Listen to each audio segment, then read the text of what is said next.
ദൈവതിരുനാമത്തിന് മഹത്വം ഉണ്ടായിരിക്കട്ടെ. ഇന്ന് കർത്താവിന്റെ പ്രവൃത്തി കാണുന്ന ഒരു ദിവസമാക്കി കർത്താവ് തീർക്കുമെന്ന് നമുക്ക് ഏവർക്കും വിശ്വസിക്കാം.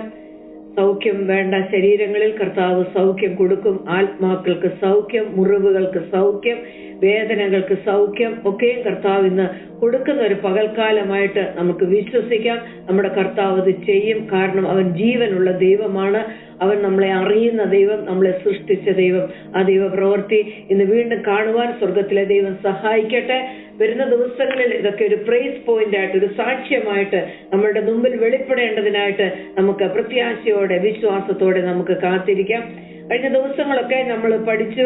എബ്രായർക്കെഴുതിയ ലേഖനം നമ്മൾ അതിന്റെ ഭാഗങ്ങൾ നമ്മൾ വായിക്കുകയും പഠിക്കുകയും ചെയ്തുകൊണ്ടിരിക്കുകയാണ്. പ്രത്യേകിച്ച് അതിന്റെ 11-ാമത്തെ അധ്യായത്തിലെ കോൾ ഓഫ് ഫെയ്ത്ത്, വിശ്വാസ വീരന്മാരുടെ പട്ടികകൾ നമ്മൾ കണ്ടുകൊണ്ടിരിക്കുകയാണ്.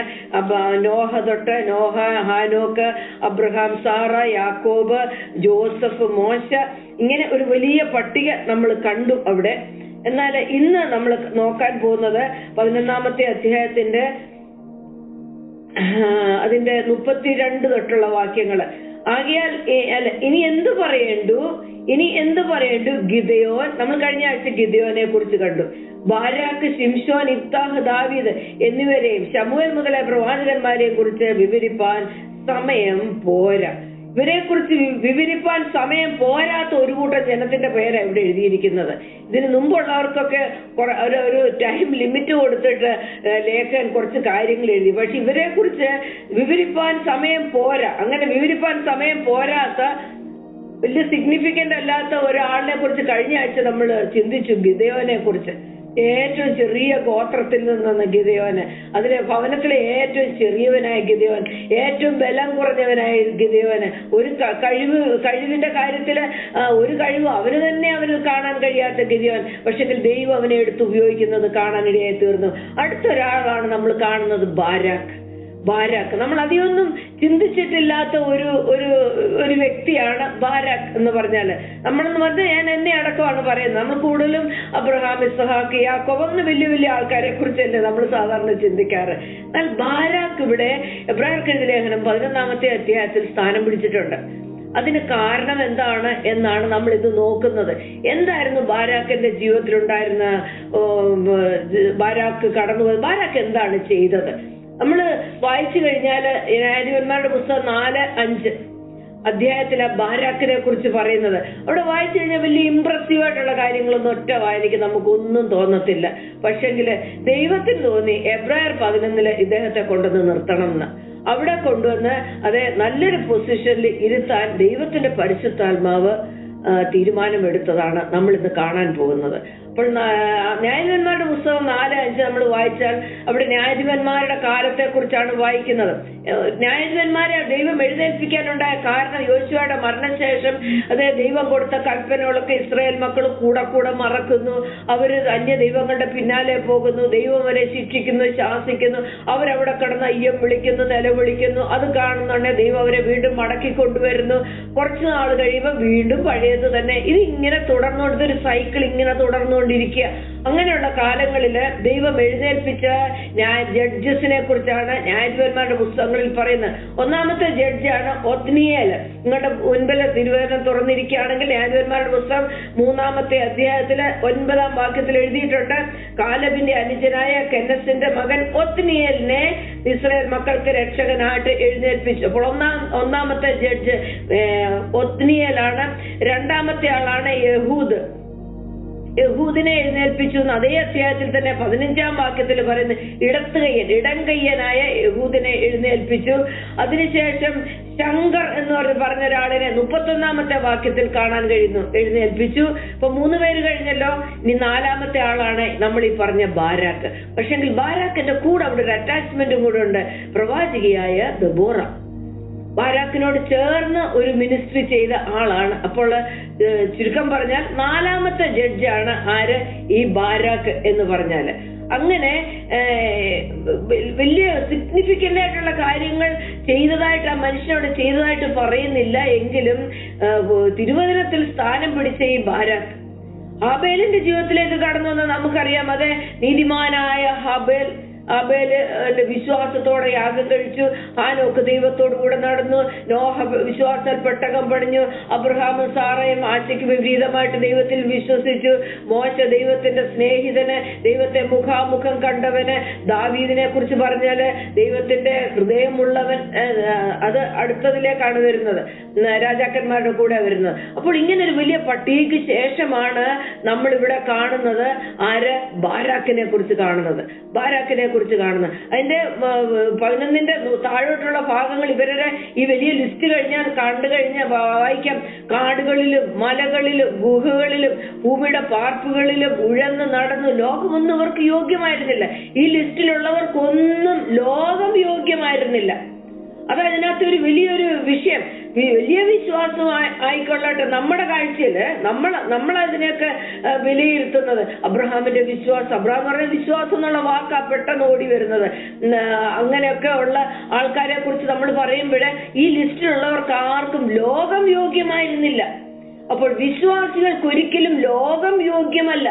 അവർക്കൊരു ഇതൊരു മരുഭൂമിയാ, ഉഴന്നു വലയുന്ന ഒരു സ്ഥലമാ ഈ ലോകം എന്ന് പറയുന്നത് നമുക്ക് ശരിക്കും കാണാനായിട്ട് പറ്റുന്നുണ്ട്. അപ്പോൾ അവിടെ നമ്മൾ ബാരാക്കിനെ കുറിച്ച് പറയുമ്പോഴേ ഗിദെയോൻ, ബാരാക്ക്, ശിംശോൻ, ഇഫ്താഹ്, ദാവീദ് എന്നിവരെയും ശമൂവേൽ മുതലായ പ്രവാചകന്മാരെ കുറിച്ച് വിവരിപ്പാൻ സമയം പോരാ. എന്നിട്ട് 33-ാം വാക്യത്തിൽ വിശ്വാസത്താൽ അവർ രാജ്യങ്ങളെ അടക്കി, നീതി നടത്തി, വാഗ്ദത്തം പ്രാപിച്ചു, സിംഹങ്ങളുടെ വായ അടച്ചു, തീയുടെ ബലം കെടുത്തി, വാളിന്റെ വായ്ത്തലയ്ക്ക് തെറ്റി, ബലഹീനതയിൽ ശക്തി പ്രാപിച്ചു. ഈ ബാരാക്കിനോട് ഏറ്റവും ചേർന്ന് നിൽക്കുന്ന ഒരു സ്വഭാവം അവിടെ ബലഹീനതയിൽ ശക്തി പ്രാപിച്ചു. അവൻ വിശ്വാസത്തിൽ അങ്ങ് ബലവാനായതുകൊണ്ടല്ല അവിടെ ഈ എബ്രായർ 11 സ്ഥാനം പിടിച്ചത്. പിന്നെയോ ബലഹീനമായ വിശ്വാസത്തിൽ ശക്തിയുള്ളൊരു വിശ്വാസം ദൈവം അവന് കൊടുത്ത് അവനെ നിർത്തിയത് കൊണ്ട് ആണ് ബാരാക്ക് ഇവിടെ സ്ഥാനം പിടിച്ചത്. യുദ്ധത്തിൽ വീരന്മാരായി തീർന്നു എന്നൊക്കെ പറഞ്ഞിട്ട് അവിടെ അടുത്ത വാക്യം നമ്മൾ വായിക്കുന്നത് കാണാനായിട്ട് സാധിക്കുന്നു. അപ്പോൾ ഈ വിശ്വാസ വീരന്മാരിലെല്ലാം കോമൺ ആയിട്ട് നമ്മൾ കാണുന്ന രണ്ട് കാര്യം ആ എബ്രായർ 11 തന്നെ നമുക്ക് കാണാം. ഒന്നാമത്തെ കാര്യം എന്താണെന്ന് ചോദിച്ചു കഴിഞ്ഞാൽ, വിശ്വാസം എന്നതോ ആശിക്കുന്നതിന്റെ ഉറപ്പും കാണാത്ത കാര്യങ്ങളുടെ നിശ്ചയമാകുന്നു, അതിനാലല്ലോ പൂർവന്മാർക്ക് സാക്ഷ്യം ലഭിച്ചത്. ഈ ഇവർക്കെല്ലാം ഒരു സാക്ഷ്യം ഇവിടെ ലഭിച്ചത്. ഇവരെ കുറിച്ചെല്ലാം തിരുവചനം ഇവിടെ പരിശുദ്ധാത്മാവിൽ സാക്ഷ്യമായിട്ട് എഴുതിയിടാനുള്ള കാരണം ഈ വിശ്വാസം നിമിത്തം. അപ്പൊ ഇവർക്കെല്ലാം കോമൺ ആയിട്ടുണ്ടായിരുന്ന ഒരു ക്യാരക്ടർ നമ്മൾ 1-ാം വാക്യത്തിൽ വായിക്കുന്നത്.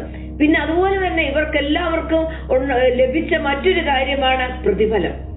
ഇത് നിമിത്തം ഇവർക്ക് പ്രതിഫലം ലഭിച്ചു. 6-ാം വാക്യത്തില് വിശ്വാസം കൂടാതെ ദൈവത്തെ പ്രസാദിപ്പിക്കാൻ കഴിയത്തില്ല, ദൈവത്തിന്റെ അടുക്കൽ വരുന്നവൻ ദൈവം ഉണ്ടെന്നും തന്നെ അന്വേഷിക്കുന്നവർക്ക് പ്രതിഫലം കൊടുക്കുന്നുവെന്നും. അപ്പോൾ ഈ ലിസ്റ്റിലുള്ളവർക്കെല്ലാം കോമൺ ആയിട്ടുണ്ടായിരുന്ന രണ്ട് കാര്യമാണ് 1-ാം വാക്യവും 6-ാം വാക്യം. 1-ാം വാക്യത്തിലെ വിശ്വാസവും 6-ാം വാക്യത്തിൽ പ്രതിഫലം പറ്റാൻ യോഗ്യതയുള്ളവരുമായിട്ടുള്ള അവരെ കുറിച്ച് നമുക്കിവിടെ കാണാൻ കഴിയുന്നു. നമുക്കറിയാം എബ്രായ ലേഖനത്തിന്റെ അതിന്റെ ബാക്ക്ഗ്രൗണ്ട് എന്താണെന്ന്. യഹൂദ വിശ്വാസികൾ ക്രിസ്തുയേശുവിൽ വിശ്വസിച്ച് യഹൂദ പാരമ്പര്യം മാത്രം, അവർ ആചാരങ്ങളിൽ മാത്രം അവർ ശ്രദ്ധ ചെലുത്തി വിശ്വാസം അർപ്പിച്ച് കടന്നു പോകുമ്പോൾ കർത്താവ് യേശു ക്രിസ്തു അവരാചരിച്ചിരുന്ന യാഗങ്ങളും അവരുടെ എല്ലാ റിച്വൽസും അത് ക്രിസ്തുവിലേക്ക് പോയിന്റ് ചെയ്യുന്നു എന്ന് ഉള്ള തിരിച്ചറിവ് വരാതെ അവർ വീണ്ടും അതിലേക്ക് അത് തന്നെ ചെയ്തുകൊണ്ടിരിക്കുമ്പോൾ ഈ ലേഖകൻ പറയുകയാണ്, ക്രിസ്തു ഇതെല്ലാം ചെയ്തു കഴിഞ്ഞു. ക്രിസ്തു അഹ്റോനേക്കാളും ശ്രേഷ്ഠനായ പുരോഹിതൻ, മൽക്കിസേദെക്കിന്റെ ക്രമപ്രകാരം എന്നേക്കും പുരോഹിതൻ. നിങ്ങൾ ആണ്ടുതോറും യാഗം കഴിക്കുന്നു. ക്രിസ്തു എന്ന ഏകയാഗം ഇതാ കഴിഞ്ഞിരിക്കുന്നു. അവൻ മരിച്ചു, അവൻ ഉയർത്തെഴുന്നേറ്റു. അങ്ങനെ ക്രിസ്തുവിൽ വിശ്വസിച്ചിട്ട് ഇവര് യഹൂദന്മാർ ഒരു കൂട്ടം വിശ്വാസികളായിട്ട് വളരെ ശക്തന്മാരായിട്ട് അവർ വന്നിട്ട് ഈ ക്രിസ്തുവേശുവിലുള്ള വിശ്വാസത്തിൽ അവർ നിൽക്കാൻ തുടങ്ങി. നോക്കണം, ദൈവാലയം അപ്പോഴും അന്നും ഉണ്ട് അവിടെ. AD 70 ദൈവാലയം പോകുന്നത്. ഇത് AD 70 മുമ്പുണ്ടായ സംഭവമായ എബ്രായ ലേഖനം.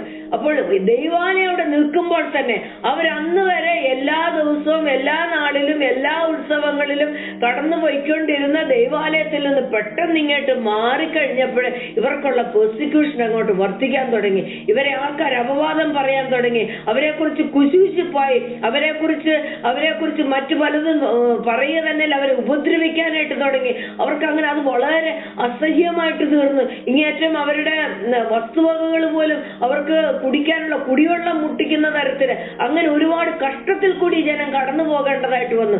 അന്ന് വരെ ശീലിച്ചതിൽ നിന്ന് മാറിക്കഴിഞ്ഞപ്പോഴത്തേന് അന്ന് വരെ കൂട്ടുകാരായിട്ടിരുന്നവര്, അന്ന് വരെ ഒരുമിച്ച് ഒരു ബെഞ്ചിലിരുന്നവര്, പ്രാർത്ഥിച്ചവര്, ഒരു ദൈവാലയത്തിൽ കൂടിയവര് അവരൊക്കെ കളറ് മാറുന്നത് കാണാനിടയായി തീർന്നു. ആ വേദന സഹിക്കാൻ വയ്യാതെ ഇവര് മടങ്ങിപ്പോകുന്നുണ്ട്. അവരെ ബലപ്പെടുത്തുന്ന ബലപ്പെടുത്തുന്ന പുസ്തകമായ എബ്രായ ലേഖനം. എബ്രായ ലേഖനത്തിൽ പറയുന്നു, അത് നിങ്ങൾ പ്രാപിച്ച ഈ രക്ഷയിൽ നിങ്ങൾ വീണു പോകാതിരിപ്പാൻ, വല്ലപ്പോഴും ഒഴുകിപ്പോകാതിരിപ്പാൻ നിങ്ങൾ ശ്രദ്ധിച്ചു കൊള്ളണം. നിങ്ങൾ പരിജ്ഞാനപൂർത്തി പ്രാപിക്കണം. നിങ്ങൾ അതിലേക്ക് മടങ്ങിപ്പോരെന്ന് പറഞ്ഞ് വിളിച്ച് മടക്കി വരുത്തുന്ന ഒരു പുസ്തകമാണല്ലോ. അപ്പോൾ അതിനകത്താണ് ഇവിടെ ബാരാക്ക് നിൽക്കുന്നത്. അപ്പൊ ധാരാളം പരീക്ഷകളുടെ നടുവിൽ നിൽക്കുന്ന ഒരു ജനത്തോട് പറയുകയാണ് ബാരാക്കിനെ കുറിച്ച്. അതുകൊണ്ടാണ് ഞാൻ അത്രയും കാര്യങ്ങൾ പറഞ്ഞത്. അപ്പോൾ നിങ്ങൾ നോക്ക്, ബാരാക്കിന്റെ ജീവിതത്തിലോട്ട് നിങ്ങളൊന്ന് നോക്ക്. നിങ്ങളുടെ ഈ വിഷയത്തിലാണോ നിങ്ങൾ ഇത്രമാത്രം ഭാരപ്പെടുന്നത്? ബാരാക്ക് എന്ത് കണ്ടിട്ടാണ്, ബാരാക്കിന് എന്ത് ഗുണമുണ്ടായിട്ടാണ് ഇവിടെ ദൈവം അവന് വേണ്ടിയിട്ട് സാക്ഷ്യം പറയാൻ ഇടയായിട്ട് തീർന്നത്? ഒന്നാമതായിട്ട് ബാരാക്ക് എന്നുള്ള വാക്കിന്റെ അർത്ഥം, ആ പേരിന്റെ അർത്ഥം തന്നെ ഗ്ലിറ്ററിംഗ് അല്ലെങ്കിൽ ലൈറ്റ്നിങ്, വളരെ തിളങ്ങുന്ന, ഡയമണ്ട് പോലെ തിളങ്ങുന്ന ഒരു ബാരാക്ക്. ഈ എബ്രായർ 11 അതെ, ബാരാക്ക് അങ്ങനെ തിളങ്ങി നിൽക്കുന്നു. അവന്റെ ചില സവിശേഷതകൾ നിമിത്തം ഒറ്റ വായനയിൽ നമുക്കൊന്നും മനസ്സിലാവത്തില്ല എന്താ സവിശേഷതയുള്ളത്. ഒരു സ്ത്രീയായ പ്രവാചികയുടെ മുമ്പിൽ പറഞ്ഞു, ദബോറയോട് പറഞ്ഞു, നീ പറഞ്ഞ ദൈവവചനം ദൂതൊക്കെ ഞാൻ ഏറ്റെടുത്തു, പക്ഷെ യുദ്ധത്തിന് പോകണമെങ്കിൽ നീയും കൂടെ എന്റെ കൂടെ വരണം. എന്ത് ആണത്തമാണുള്ളത് ബാരാക്കിന് എന്ത് ശ്രേഷ്ഠത അവിടെ ഉള്ളത്? ഒറ്റ വാക്ക് വായിച്ചാൽ നമുക്കൊന്നും അതിൽ നിന്ന് മനസ്സിലാക്കാനായിട്ട് കഴിയത്തില്ല. പക്ഷെങ്കില് ബാരാക്കിന്റെ പേരിന്റെ അർത്ഥം ഗ്ലിറ്ററിംഗ് എന്നാണ്. ഇവിടെ 11-ാമത്തെ അധ്യായത്തില് ബാരാക്ക് ബലഹീനതയിൽ ശക്തി പ്രാപിച്ചു എന്നവിടെ എഴുതിയിരിക്കുന്നത് നമുക്ക് അവിടെ കാണാനായിട്ട് കഴിയുന്നു. അപ്പോൾ വീരത്വം, തന്നിൽ തന്നെ യാതൊരു സുരക്ഷിത ബോധവും, ഒരു സെക്യൂരിറ്റി ഫീലിംഗ് ഒന്നുമില്ല. എനിക്ക് ചെയ്യാൻ കഴിയും എന്ന്, ഞാനൊരു പുരുഷനാണെന്നുള്ളൊരു ബോധ്യം പോലും ഇല്ലാത്തൊരു ബാരാക്ക് ആ ദബോറയോട് പറയുകയാണ്, നീ പറഞ്ഞ ദൂത് ശരിയാ, പക്ഷെ എന്റെ കൂടെ വരണം. അപ്പോഴ് ഇതൊന്നും ഇല്ലാത്ത, ബലമില്ലാത്ത, ബലഹീനനായ ഒരു ബാരാക്കിനെ നമ്മളിവിടെ കാണുന്നത്. ഇതായിരുന്നു ബാരാക്കിന്റെ സ്വഭാവം. എന്നിട്ടും അങ്ങനെയുള്ളവനെയും ഇസ്രായേൽ ജനത്തിന്റെ നന്മയ്ക്കായിട്ട് ദൈവം ശക്തമായിട്ട് ഉപയോഗിച്ചു എന്നുള്ളതാണ്. ശക്തമായിട്ട് ഉപയോഗിച്ചു ദൈവം. അത് എങ്ങനെയാണ്, എന്ത് സംഭവിച്ചു എന്നാണ് നമുക്ക് ഇന്നിവിടെ നമ്മൾ പഠിക്കാനായിട്ട് പോകുന്നത്. അപ്പൊ 4-ാമത്തെ അധ്യായത്തിലേക്ക് കടന്നു വന്നാൽ ന്യായാധിപന്മാരുടെ പുസ്തകം 4-ഉം 5-ഉമാണ് വായിച്ചാലേ നമുക്ക് ബാരാക്കിനെ കുറിച്ച് ഒരു പിക്ചർ നമുക്ക് കിട്ടത്തുള്ളൂ.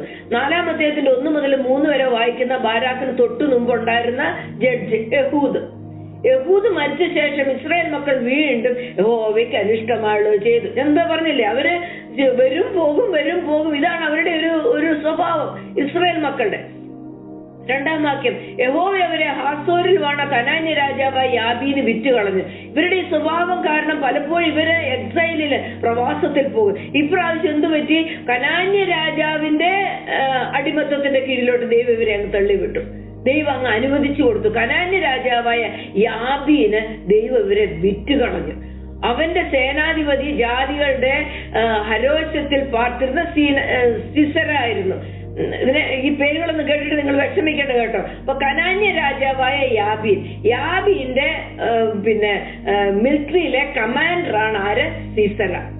ഇവരുടെ കീഴിലാണ് ഇപ്പോൾ ഇസ്രായേൽ ജനം പ്രവാസത്തിലായിരിക്കുന്നത്, ഞെരുങ്ങുന്നത് അവരുടെ കീഴിലാണ്.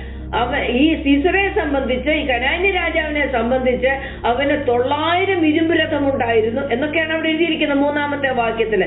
20 വർഷം ഇസ്രായേൽ മക്കളെ കഠിനമായിട്ട് ഞെരുക്കി ഇവര്. ആര്? കനാന്യ രാജാവായ യാബീന്. അവരുടെ കമാൻഡറാണ് സീസറ. കാര്യം സീസറെ കുറിച്ച് ഞാൻ പറയാൻ കാര്യം, അടുത്ത ബാരാക്കിന്റെ സമയം വരുമ്പം സീസറയുമായിട്ടുള്ള ഒരു യുദ്ധമാണ് അവിടെ വരുന്നത്. സീസറയാണ് യുദ്ധത്തിന്റെ ഫ്രണ്ട് റോയിൽ നിൽക്കുന്നയാള്. അതുകൊണ്ടാണ് സീസറ അവിടെ പ്രധാനമായിട്ടുള്ള ആള് എന്ന് പറഞ്ഞാല്. അപ്പോൾ ഇങ്ങനെ നിൽക്കുന്ന ഒരവസ്ഥയാണ് ഇവിടെ. അന്നേരമാണ് ഇവിടെ ബാരാക്ക് കടന്നു വരുന്നത്. അപ്പോഴാണ് ബാരാക്കിന്റെ മേൽ ദൈവത്തിന്റെ ശബ്ദം കടന്നു വരുന്നത്. അപ്പോഴാണ് ഒരു ദെബോരയെ ബാരാക്കിന് വേണ്ടിയിട്ട് ദൈവം ഉദ്യമിപ്പിക്കുന്നത്. ദെബോറെ നീ എഴുന്നേറ്റ് ബാരാക്കിനോട് ഒരു ദൂത് പറയാനുണ്ട് എന്ന് പറഞ്ഞിട്ട് ഈന്തപ്പനയുടെ ചുവട്ടിലിരുന്ന് ഇസ്രായേൽ മക്കൾക്ക് വേണ്ടിയിട്ട് ന്യായപാലനം ചെയ്യുന്ന ദെബോറ. ആ ദെബോറയുടെ ഞാൻ പലയിടത്ത് നോക്കിയ ദെബോറ എന്ത് ഗോത്രത്തിലുള്ളതാ, എവിടെ ദെബോറയുടെ ആൻസിസ്ട്രൽ ഹിസ്റ്ററി ഒക്കെ എന്താണുള്ളത് നോക്കിയിട്ട് ഒരു ക്ലിയർ ആയിട്ടൊന്നുമില്ല. ഒരു എന്തേലും ഒരു പ്രോമിനന്റ് ആയിട്ടുള്ള ഒരു ഗോത്രത്തിൽപ്പെട്ട ഒരാളൊന്നുമല്ല ദെബോറ. എന്നെ അതൊക്കെ ഒത്തിരി ചിന്തിപ്പിച്ചു. അതൊന്നും ദൈവത്തിന് അതൊന്നും ഒരു വിഷയമല്ല. ദൈവത്തിന് അതൊന്നും ഒരു വിഷയമല്ല. ഏത് കുടുംബത്തിൽ നിന്നാ വന്നത്, അവരുടെ സ്ഥലത്ത് ആ ദേശത്തുള്ള അവരെ കുറിച്ചുള്ള പേരെന്താണ്, അവരാരാണ്, അവർക്ക് എത്ര ആസ്തിയുണ്ട്, ഇതൊക്കെ നമ്മുടെ കണ്ണിനാ ഇതൊക്കെ വലുത്. ദൈവത്തിന് ഇതൊന്നും വലുതല്ല. ദൈവത്തിന് ഒരാളെ എഴുന്നേൽപ്പിക്കണമെങ്കിൽ ഹൃദയപ്രകാരം ദൈവം ഒരാളെ കണ്ട അതേത് ഭൂമിയുടെ കോണിൽ പോയിട്ട് ദൈവം എഴുന്നേൽപ്പിക്കുന്നത്. ദെബോറയെ വിളിച്ചേച്ച് പറഞ്ഞു ഒരു ദൂതുണ്ട്, ആരോട്? ബാലാക്കിനോട് പറയണം. അപ്പോൾ അന്ന് ദേശമായിരിക്കുന്ന കാര്യം നമ്മൾ പറഞ്ഞു. 20 വർഷമായിട്ട് ഈ യാബീന്റെ കീഴില്, ഈ കനാന്യ രാജാവായ യാബീന്റെ കീഴില് സീസറ എന്നുള്ള കമാൻഡറുള്ള ആ കനാന്യ രാജ്യത്തിനകത്ത് അടിമത്തത്തിൽ കഴിയാറ് ഇസ്രായേൽ മക്കൾ. അവരെ കുറിച്ച് അവരെങ്ങനെയായിരുന്നു, അവരുടെ അരോചക അവസ്ഥ അടുത്ത 5-ാമത്തെ അധ്യായത്തില് ഇവര് പാട്ട് പാടുന്നുണ്ട്. ജയം കിട്ടിക്കഴിഞ്ഞിട്ട് ഈ ബാരാക്കും ദെബോറ എന്ന പ്രവാചകയും അവര് പാട്ടുപാടി ദൈവത്തെ സ്തുതിക്കും. ആ പാടുന്ന കൂട്ടത്തില് ഇവര് മറന്നില്ല, പണ്ട് ഞങ്ങൾ എവിടെയായിരുന്നു, പണ്ട് ഞങ്ങളുടെ അവസ്ഥ എത്ര ശോചനീയമായിരുന്നു എന്നുള്ളത് മറന്നില്ല. അതെ, ജയം കിട്ടിക്കഴിഞ്ഞപ്പോ പഴയതൊന്നും മറന്നില്ല. 5-ാമത്തെ അധ്യായത്തിന്റെ 6-7 വാക്യത്തില് അവിടെ എഴുതിയിരിക്കുന്ന പാതകൾ ശൂന്യമായി, വഴിവാക്കർ വളഞ്ഞ വഴികളിൽ നടന്നു, ദെബോറയെ ഞാൻ എഴുന്നേൽക്കും വരെ. ദെബോറ പറയുക, ദെബോറ എഴുന്നേൽക്കും വരെ. എന്തായിരുന്നു ഇസ്രായേലിന്റെ അവസ്ഥ?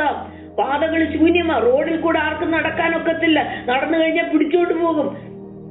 വഴിവാക്കർ വളഞ്ഞ വഴികളിൽ നിന്ന് ആരെങ്കിലും അതിലെ ഇസ്രായേൽ മക്കൾ നടന്നു പോയിട്ടുണ്ടെങ്കിൽ അവരെ പിടിച്ച് അവരെ പിന്നെ കാണാനൊക്കത്തില്ല. അങ്ങനെ ഇരിക്കുന്ന കാലത്ത് ദെബോറ പറയാം ഞാൻ എഴുന്നേൽക്കും വരെ. ദെബോറയെ പ്രവാചകിക്ക്, ആത്മാവിൽ നടത്തപ്പെടുന്ന ഒരു പ്രവാചകിക്ക് എങ്ങനെ എത്ര കോൺഫിഡൻസോടെ പറയാൻ കഴിഞ്ഞു? ഞാൻ എഴുന്നേൽക്കുന്നിടം വരെ, അഥവാ ദൈവം എന്നെ എഴുന്നേൽപ്പിക്കുന്നിടം വരെ. അവിടെ ഞാൻ നല്ല പ്രസക്തി, ദൈവം ദെബോറയെ എഴുന്നേൽപ്പിക്കുന്നിടം വരെ. ഇതൊക്കെയായിരുന്നു അവസ്ഥ. ഇസ്രയേലിൽ മാതാവായിട്ട് എഴുന്നേൽക്കും വരെ. അവളെ ഇസ്രയേലിന്റെ മാതാവെന്നാണ് ദെബോറ തന്നെ പറയുന്നത്. ഞാൻ ഇസ്രയേലിനൊരു മാതാവായിട്ട് തീർന്നു എന്ന് പറഞ്ഞാൽ ഇസ്രയേലിനെ ആശ്വസിപ്പിക്കുന്നവളായിട്ട്, ഇസ്രയേലിന് വേണ്ട സമയത്ത് ഭക്ഷണം പാലും കൊടുക്കുന്നവളായിട്ട്, ഇസ്രയേലിനെ മടിയിലിരുത്തി ലാണിക്കത്തക്കവണ്ണമുള്ള വാത്സല്യമുള്ള ഒരു പ്രവാചകയായിട്ട് ദെബോറയെ കാണുകയാണ്. അങ്ങനെ ഒരു ദെബോറയാണ് ദൈവം എഴുന്നേൽപ്പിച്ചത്. അതിന്റെ അവിടെ വായിക്കുന്നത് ഇങ്ങനെയാണ് 7-ാമത്തെ വാക്യത്തില്, ഇസ്രയേലിൽ മാതാവായിട്ട് എഴുന്നേൽക്കും വരെ നായകന്മാർ ഇസ്രയേലിൽ അശേഷം മറ്റുപോയിരുന്നു. ഇസ്രയേലിന്റെ പരിതാപകരമായ അവസ്ഥ ഇവർ സ്തോത്രത്തിന്റെ പാട്ട് പാടുമ്പോഴും ഇവരെ തന്നെ ഓർമ്മപ്പെടുത്തുകയാണ്. ദെബോറ ഓർപ്പിച്ചു കൊടുക്കുക ഇസ്രായേൽ മക്കളെ, കുഞ്ഞുങ്ങളെ മറന്നു പോകല്ലേ, നിങ്ങൾ എവിടെയായിരുന്നു എന്നുള്ളത്. പക്ഷെ ദൈവ ശബ്ദം വന്നപ്പോൾ ദൈവം നിങ്ങൾക്ക് തന്ന ജയം.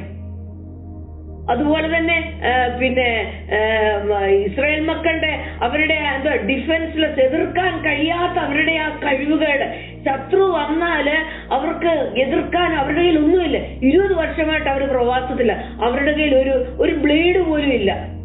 അവരുടെ കയ്യിൽ ഒരു കുന്തമോ ഇപ്പൊ ബാലിസ്റ്റിക് മിസൈലോ ഒന്നുമില്ല. അവരുടെ കയ്യിൽ ഒന്നുമില്ല. യുദ്ധത്തിന് യാതൊന്നുമില്ല. അമ്പില്ല, വില്ലില്ല, ഒന്നുമില്ല. 20 വർഷം പ്രവാസത്തിൽ കഴിഞ്ഞവരുടെ എന്ത് ആയുധമാ ഉള്ളത്? അങ്ങനെയുള്ള അവരുടെ നിരായുധമായിട്ടുള്ള, അവരുടെ ഡിഫൻസ്ലെസ് അഗെയിൻസ്റ്റ് ഒപ്രസേഴ്സ്, ശത്രുക്കളുടെ മുമ്പിൽ നിരായുധരായിട്ട് നിസ്സഹായരായിട്ട് നിൽക്കുന്ന അവരുടെ അവസ്ഥയെക്കുറിച്ചും ഈ പാട്ട് പാടുമ്പോൾ ദെബോറ മറന്നില്ല. കുഞ്ഞുങ്ങളെ നിങ്ങൾ ഓർക്കണം, നിങ്ങളുടെ കയ്യിൽ ഒരു ആയുധവും ഇല്ലായിരുന്നു എന്ന്. ഇന്ന് നിങ്ങളുടെ കയ്യിൽ ആയുധമുണ്ട്. ഇന്ന് നിങ്ങൾക്ക് സൈന്യമുണ്ട്. ഇന്ന് യഹോവ നിങ്ങളുടെ നടുവിൽ നടക്കുന്നുണ്ട്. 5-ന്റെ 8-ാം വാക്യത്തില് ദെബോറ വായിക്കുന്ന ഇങ്ങനെ, ഗോപുരദ്വാരത്തിൽ യുദ്ധം ഭവിച്ചു. ഇസ്രായേലിന്റെ 40,000 മധ്യേ പരിചയം കുന്തവും കണ്ടതേയില്ല. ഇവരുടെ നടുവിൽ പരിചയമില്ല, കുന്തമില്ല, ഒന്നുമില്ല. യുദ്ധം അവിടെ മുറുകി വരികയാണ്. എന്തുകൊണ്ട് അവർക്ക് ഡിഫെൻഡ് ചെയ്യാൻ പറ്റും? എന്തുകൊണ്ട് എന്തുകൊണ്ട് അവർക്ക് അവരുടെ കുഞ്ഞുങ്ങളെയും അവരുടെ അമ്മമാരെയും അവരുടെ പ്രായമുള്ളവരുടെയും ഭാര്യമാരെയും രക്ഷിക്കാനായിട്ട് കഴിയും? അവരുടെ കയ്യിൽ ഒന്നുമില്ല. ഇതായിരുന്നു ഇസ്രായേലിന്റെ അവസ്ഥ. അതൊരു വലിയ ഇരുണ്ട ഒരു കാലമായിരുന്നു. ആ ഇരുണ്ട കാലത്തില് ദൈവം ഇവിടെ ഒരു ദെബോറ എഴുന്നേൽപ്പിച്ചിട്ട് പറഞ്ഞു, നീ ബാരാക്കിനോട് ഒരു ദൂത് പറയണം. 4 തൊട്ട് 7 വരെയുള്ള വാക്യങ്ങളിൽ ഇങ്ങനെയാ വായിക്കുന്നത്. ആ കാലത്ത് ലപ്പിദോത്തിന്റെ ഭാര്യയെ ദെബോറ എന്ന പ്രവാചകി ഇസ്രായേലിൽ ന്യായപാലനം ചെയ്തു. അവൾ എഫ്രൈം പർവ്വതത്തിൽ രാമയ്ക്കും ബഥേലിനും മധ്യയുള്ള ദെബോറയുടെ ഈന്തപ്പനയുടെ കീഴിൽ പാർത്തിരുന്നു. ഇസ്രായേൽ മക്കൾ ന്യായവിസ്താരത്തിന് അവളുടെ അടുക്കൽ ചെല്ലുക പതിവായിരുന്നു. അങ്ങനെ ഇസ്രായേൽ മക്കൾക്ക് ന്യായവിസ്താരം നടത്തിയതുകൊണ്ട് ജഡ്ജസിന്റെ കൂട്ടത്തിൽ ദെബോറ ഉൾപ്പെടുന്നുണ്ട് ഇവിടെ. അതിനുശേഷം 6-ാം വാക്യത്തില് അവൾ അബീനോവിന്റെ മകനായ ബാരാക്കിനെ കാദേശ് നഫ്താലിയിൽ നിന്ന് വിളിപ്പിച്ച് അവനോട്, നീ പുറപ്പെട്ട് താബോർ പർവ്വതത്തിൽ ചെന്ന് നഫ്താലിയുടെ സെബുലൂന്റെ മക്കളിൽ 10,000 പേരെ കൂട്ടിക്കൊള്ളുക. ഞാൻ കനാന്യ രാജാവായ യാബീന്റെ സേനാധിപതി സീസറയെയും അവന്റെ രഥങ്ങളെയും സൈന്യങ്ങളെയും കീശോൻ തോട്ടിനരിയെ നിന്റെ അടുക്കൽ കൊണ്ടുവന്ന് നിന്റെ കയ്യിൽ ഏൽപ്പിക്കുമെന്ന് ഇസ്രായേലിന്റെ ദൈവമായ യഹോവ നിന്നോട് കൽപ്പിക്കുന്നു. അപ്പോൾ ദെബോറ വഴി ദൈവം ഈ ബാരാക്കിനോട് പറഞ്ഞ മെസ്സേജ് ഇതാണ് ബാരാക്കിനോട് പറഞ്ഞ, ബാരാക്കെ, നീ അവിടെ നിന്ന് ഇറങ്ങി വന്നിട്ട് നിന്റെ സഹോദരന്മാരായ അടുക്കിലേക്ക് ചെന്ന് സെബുലൂന്റെ നഫ്താലി, നീ നഫ്താലി ഗോത്രത്തിൽ നിന്നുള്ളവന്, നിന്റെ ഗോത്രത്തിലും സെബുലൂൻ ഗോത്രത്തിലും ചെന്നിട്ട് 10,000 പേരെ നീ കൂട്ടിക്കൊണ്ടുപോവാ. ഞാന് ദൈവം കനാന്യ രാജാവിന്റെ സേനാധിപതിയായ സീസറേയും കൂട്ടിയിട്ട് അവരുടെ രഥങ്ങളെയും, അവർക്ക് കുറച്ചൊക്കെ ഉണ്ടെന്ന് നമ്മൾ മുമ്പേ വായിച്ചല്ലോ, അതെല്ലാം കൂടെ കൂട്ടിക്കൊണ്ട് വന്നിട്ട് ഞാൻ അവിടെ നിന്റെ കയ്യിൽ ഏൽപ്പിക്കും. കീശോൻ തോട്ടിന്റെ അരികെ നിന്റെ കയ്യിൽ ഏൽപ്പിക്കും.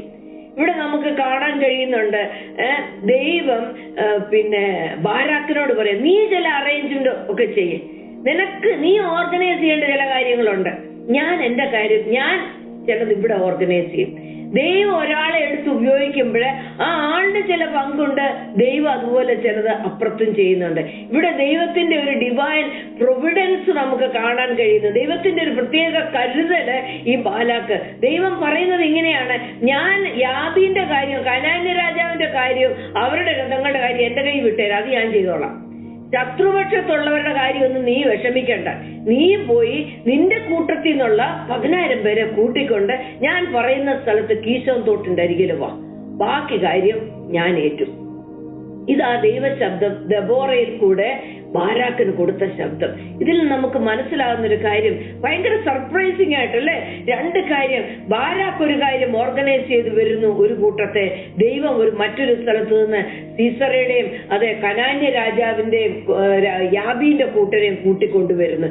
ഇങ്ങനെ ഇവർ 2 പേരും കൂടെ നോക്കണം, ദൈവത്തോട് കൂടെ മനുഷ്യൻ നിന്ന് പ്രവർത്തിക്കുമ്പോഴാണ് അവിടെ ജയമുണ്ടാകുന്നത്. ഇതാണ് വിശ്വാസം എന്ന് പറഞ്ഞാൽ. വിശ്വാസം എന്ന് പറഞ്ഞാൽ എവിടെയെങ്കിലും കൈകെട്ടി കയറി ഇരുന്നിട്ട് ദൈവം എല്ലാം ചെയ്തോളൂ എന്ന് പറയുന്നല്ലേ. വിശ്വാസം ഉണ്ടെന്ന് പറയുന്നെങ്കിൽ നിന്റെ പ്രവൃത്തിയിൽ കാണിച്ചതാ.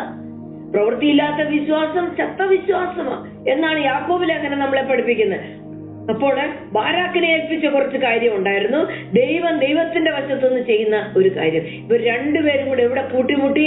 കീശോൻ തോട്ടിന്റെ അവിടെ വന്ന് കൂട്ടിമുട്ടുന്നതാ കാണാൻ സാധിക്കുന്നത്. അപ്പോൾ നമ്മൾ താഴോട്ടുള്ള ഭാഗം 8 തൊട്ട് 10 വരെ വായിക്കുമ്പോഴേ അപ്പോഴിത് കേട്ടപ്പം ദൈവത്തിന്റെ പ്ലാൻ പറഞ്ഞു. അപ്പൊ ബാരാക്ക് പറയുക, ആരോട്? ദെബോറയോട് പറയുക. 8-ാം വാക്യം, നീ എന്റെ കൂടെ വരുന്നെങ്കിൽ ഞാൻ പോകാം. അതിന്റെ അടുത്ത വാക്യം പറയുന്നത്, നീ വരുന്നില്ലെങ്കിൽ ഞാൻ പോകത്തില്ല. നീ വന്നാ ഞാൻ പോകും, നീ വരുന്നില്ലെങ്കിൽ ഞാൻ പോകത്തില്ല. ബാരാക്ക് ഒരൊറ്റ നിൽപ്പിലാണ് നിൽക്കുന്നത്. നമുക്ക് ഓർമ്മ വരുന്ന ഒരാളുണ്ട്. മോശ പറഞ്ഞു ദൈവത്തോട്, നീ വരുന്നില്ലെങ്കിൽ ഞാൻ പോകത്തില്ല, നീ വന്നാ ഞാൻ പോകും. മോശയുടെ നിലപാട് ഇത് തന്നെയായിരുന്നു. അപ്പോൾ നമ്മൾ ഒറ്റ വാക്യത്തിൽ വായിക്കുന്നവർക്ക് ഒരു പ്രവാചക സ്ത്രീ കൂടെ വരണം പോലും ബാരാക്കിന്റെ കൂടെ. അത് ബാരാക്കിന്റെ വിശ്വാസത്തിന്റെ ഒരു വലിയ ചോദ്യചിഹ്നം തന്നെയാ അവിടെ. അങ്ങനെ ബാരാക്ക് സംസാരിക്കേണ്ടായിരുന്നു എന്ന് നമ്മളുടെ ഏതൊരു മനുഷ്യന്റെ ഉള്ളിൽ വരും ആര് വായിക്കുമ്പോഴും. അടുത്ത വാക്യം വായിക്കാം, എന്നാൽ ചില കാര്യങ്ങൾ എനിക്ക് അതിൽ നിന്ന് പറയാനുണ്ട്. 9-ാം വാക്യം, അതിന് അവൾ ദെബോറ പറയാ, ഞാൻ നിന്റെ കൂടെ പോരാ. ദെബോറ, ഞാൻ വരത്തില്ല. എന്നാൽ എന്താ ബാരാക്കെ നീ ഇങ്ങനെ അങ്ങ് ആയിപ്പോയത്? എവിടെ നിന്റെ ദൈവത്തിലുള്ള വിശ്വാസം? ഒരു ബൈബിൾ സ്റ്റഡി ഒന്നും അന്നേരം കൊടുക്കുന്നൊന്നുമില്ല. അവളെ ഏൽപ്പിച്ച ദബോറ ഏൽപ്പിച്ച കാര്യം അവിടെ ചെയ്യുന്നു. ദൈവത്തിന്റെ ശബ്ദം അയച്ചു. ആ ശബ്ദം ബാരാക്കിന് കൊടുത്തു. ബാരാക്ക് പറഞ്ഞതിന്റെ മറുപടിയായിട്ട് അവൾ പറഞ്ഞു, ഞാൻ നിന്റെ കൂടെ പോരാ, പക്ഷെ ഒരു കുഴപ്പമുണ്ട്. എന്താണെന്നറിയാമോ? എന്നാൽ നീ പോകുന്ന യാത്രയിൽ ഉണ്ടാകുന്ന ബഹുമാനം നിനക്ക് വരത്തില്ല. നിനക്ക് ദൈവം ചില ഓണർ തരാൻ ആഗ്രഹിക്കുന്നുണ്ട്. ദൈവം ചിലതൊക്കെ നിന്നിൽ നിന്ന് എടുത്ത് ഉപയോഗിക്കാൻ ആഗ്രഹിക്കുന്നുണ്ട്. ദൈവത്തിന് എന്തോ വലിയ പദ്ധതിയുണ്ട് നിന്നെ കൊണ്ട് പോകേണ്ടതായിട്ടുള്ള. പക്ഷെങ്കിൽ അതൊക്കെ നിനക്കങ്ങ് നഷ്ടമാകും. ആ ബഹുമാനം നിനക്ക് വരത്തില്ല. പിന്നെ എന്ത് പറ്റും? ഞാൻ നിന്റെ കൂടെ വന്നു കഴിഞ്ഞാൽ യഹോവ സീസറെ ഒരു സ്ത്രീയുടെ കയ്യിൽ ഏൽപ്പിച്ചു കൊടുക്കും. കേൾക്കുന്നുണ്ടേ? എന്താ നമുക്ക് മനസ്സിലാകുന്നത്? യഹോവ സീസറെ ആരുടെ കയ്യിൽ ഏൽപ്പിച്ചു കൊടുക്കുന്ന? ദെബോറയുടെ കയ്യിൽ ഏൽപ്പിച്ചു കൊടുക്കുന്ന നമ്മൾ ചിന്തിക്കുന്നത്. പക്ഷെ കഥ അങ്ങനല്ലല്ലോ പോകുന്നത്. താഴോട്ട് വായിക്കുമ്പോൾ നമുക്ക് മനസ്സിലാകും ദെബോറയുടെ കയ്യിലല്ല ശത്രുവായ അവനെ ഏൽപ്പിച്ചു കൊടുത്തത്, സീസറെ ഏൽപ്പിച്ചു കൊടുത്തത്. വേറെ ഒരു യയീൽ എന്ന് പറഞ്ഞൊരു സ്ത്രീയുടെ കയ്യിലാണ് ഏൽപ്പിച്ചു കൊടുത്തത്. താഴോട്ട് വായിക്കുമ്പോൾ നമുക്ക് കാണാം. 10-ാം വാക്യം, ബാരാക്ക് സെബ്ലൂനെയും നഫ്താലിയെ കാദേശിൽ വിളിച്ചുകൂട്ടി അവരോടുകൂടെ 10,000 പേര് കയറി ചെന്നു. ദെബോറയും കൂടെ കയറി ചെന്നു. നിങ്ങൾക്ക് മനസ്സിലായെന്ന് വിശ്വസിക്കുന്നു ഈ കഥ. ഈ സ്റ്റോറി നമ്മൾ വായിച്ച് ശീലിക്കാത്ത ഒരു ഭാഗമായതുകൊണ്ട് എനിക്കറിയാം അല്പം ബുദ്ധിമുട്ടായിരിക്കും. അപ്പൊ അതുകൊണ്ട് ഞാൻ വളരെ സിമ്പിൾ ആയിട്ടാണ് പറയുന്നത്. അപ്പോൾ പ്രവാചിക്ക് പറഞ്ഞതിന് ബാരാക്ക് പറഞ്ഞു, നീ വന്നാൽ ഞാൻ പോകാം, ഇല്ലെങ്കിൽ ഞാൻ പോകത്തില്ല. ഓക്കെ, ദെബോറ പറഞ്ഞു, ഓക്കെ ഞാൻ വരാം. പക്ഷെങ്കിൽ നിനക്ക് കിട്ടാനുള്ള ഓണറും ബഹുമാനവും ചുരുക്കി പറഞ്ഞാൽ ദൈവത്തിന് അത് അത്ര പ്രസാദകരം ആവത്തില്ല. നീ തന്നെ പോകുന്നത് ദൈവത്തിന് ഏറെ പ്രസാദകരമാകും എന്നാണ് അതിനകത്ത് ഒരു ധ്വനി നമുക്ക് കാണാൻ കഴിയുന്നത്. അപ്പോഴ് ഇവിടെ നമുക്ക് കാണാൻ കഴിയുന്ന എന്താണ്? ബാരാക്ക് ദൈവം പറഞ്ഞതുപോലെയുള്ള കാര്യങ്ങളൊക്കെ ചെയ്തു. അതൊക്കെ ചെയ്തു കേട്ടോ. ദൈവം പറഞ്ഞ് 10,000 പേരെ നീ വിളിച്ചുകൊണ്ട് കൂട്ടിക്കൊണ്ട് വരണം. നിന്റെ ഗോത്രത്തിൽ നിന്നും, നഫ്താലി ഗോത്രത്തിൽ നിന്നും, സെബ്ലൂൻ ഗോത്രത്തിൽ നിന്നും, ബാക്കി ഞാനും കൊണ്ടുവരാം. അപ്പൊ കൂട്ടത്തില് ദൈവം പറയാത്തൊരു കാര്യം ചെയ്ത് എന്താ? ദെബോറയെ കൂടെ കൂട്ടി. ദൈവം പറയാത്തൊരു കാര്യം കൂടെ ചെയ്തത് ദെബോറയെ കൂടെ കൂട്ടി. ഇതൊക്കെ നമുക്കൊരു നെഗറ്റീവ്, ഒരു വീക്ക്നെസ് ആയിട്ടാണ് നമ്മൾ ഇന്നിപ്പോ ഞാൻ ആ ഒരു പോയിന്റിൽ നിന്നുകൊണ്ടാണ് സംസാരിക്കുന്നത്. നമ്മൾ ബാരാക്കിന്റെ വീക്ക്നെസ്.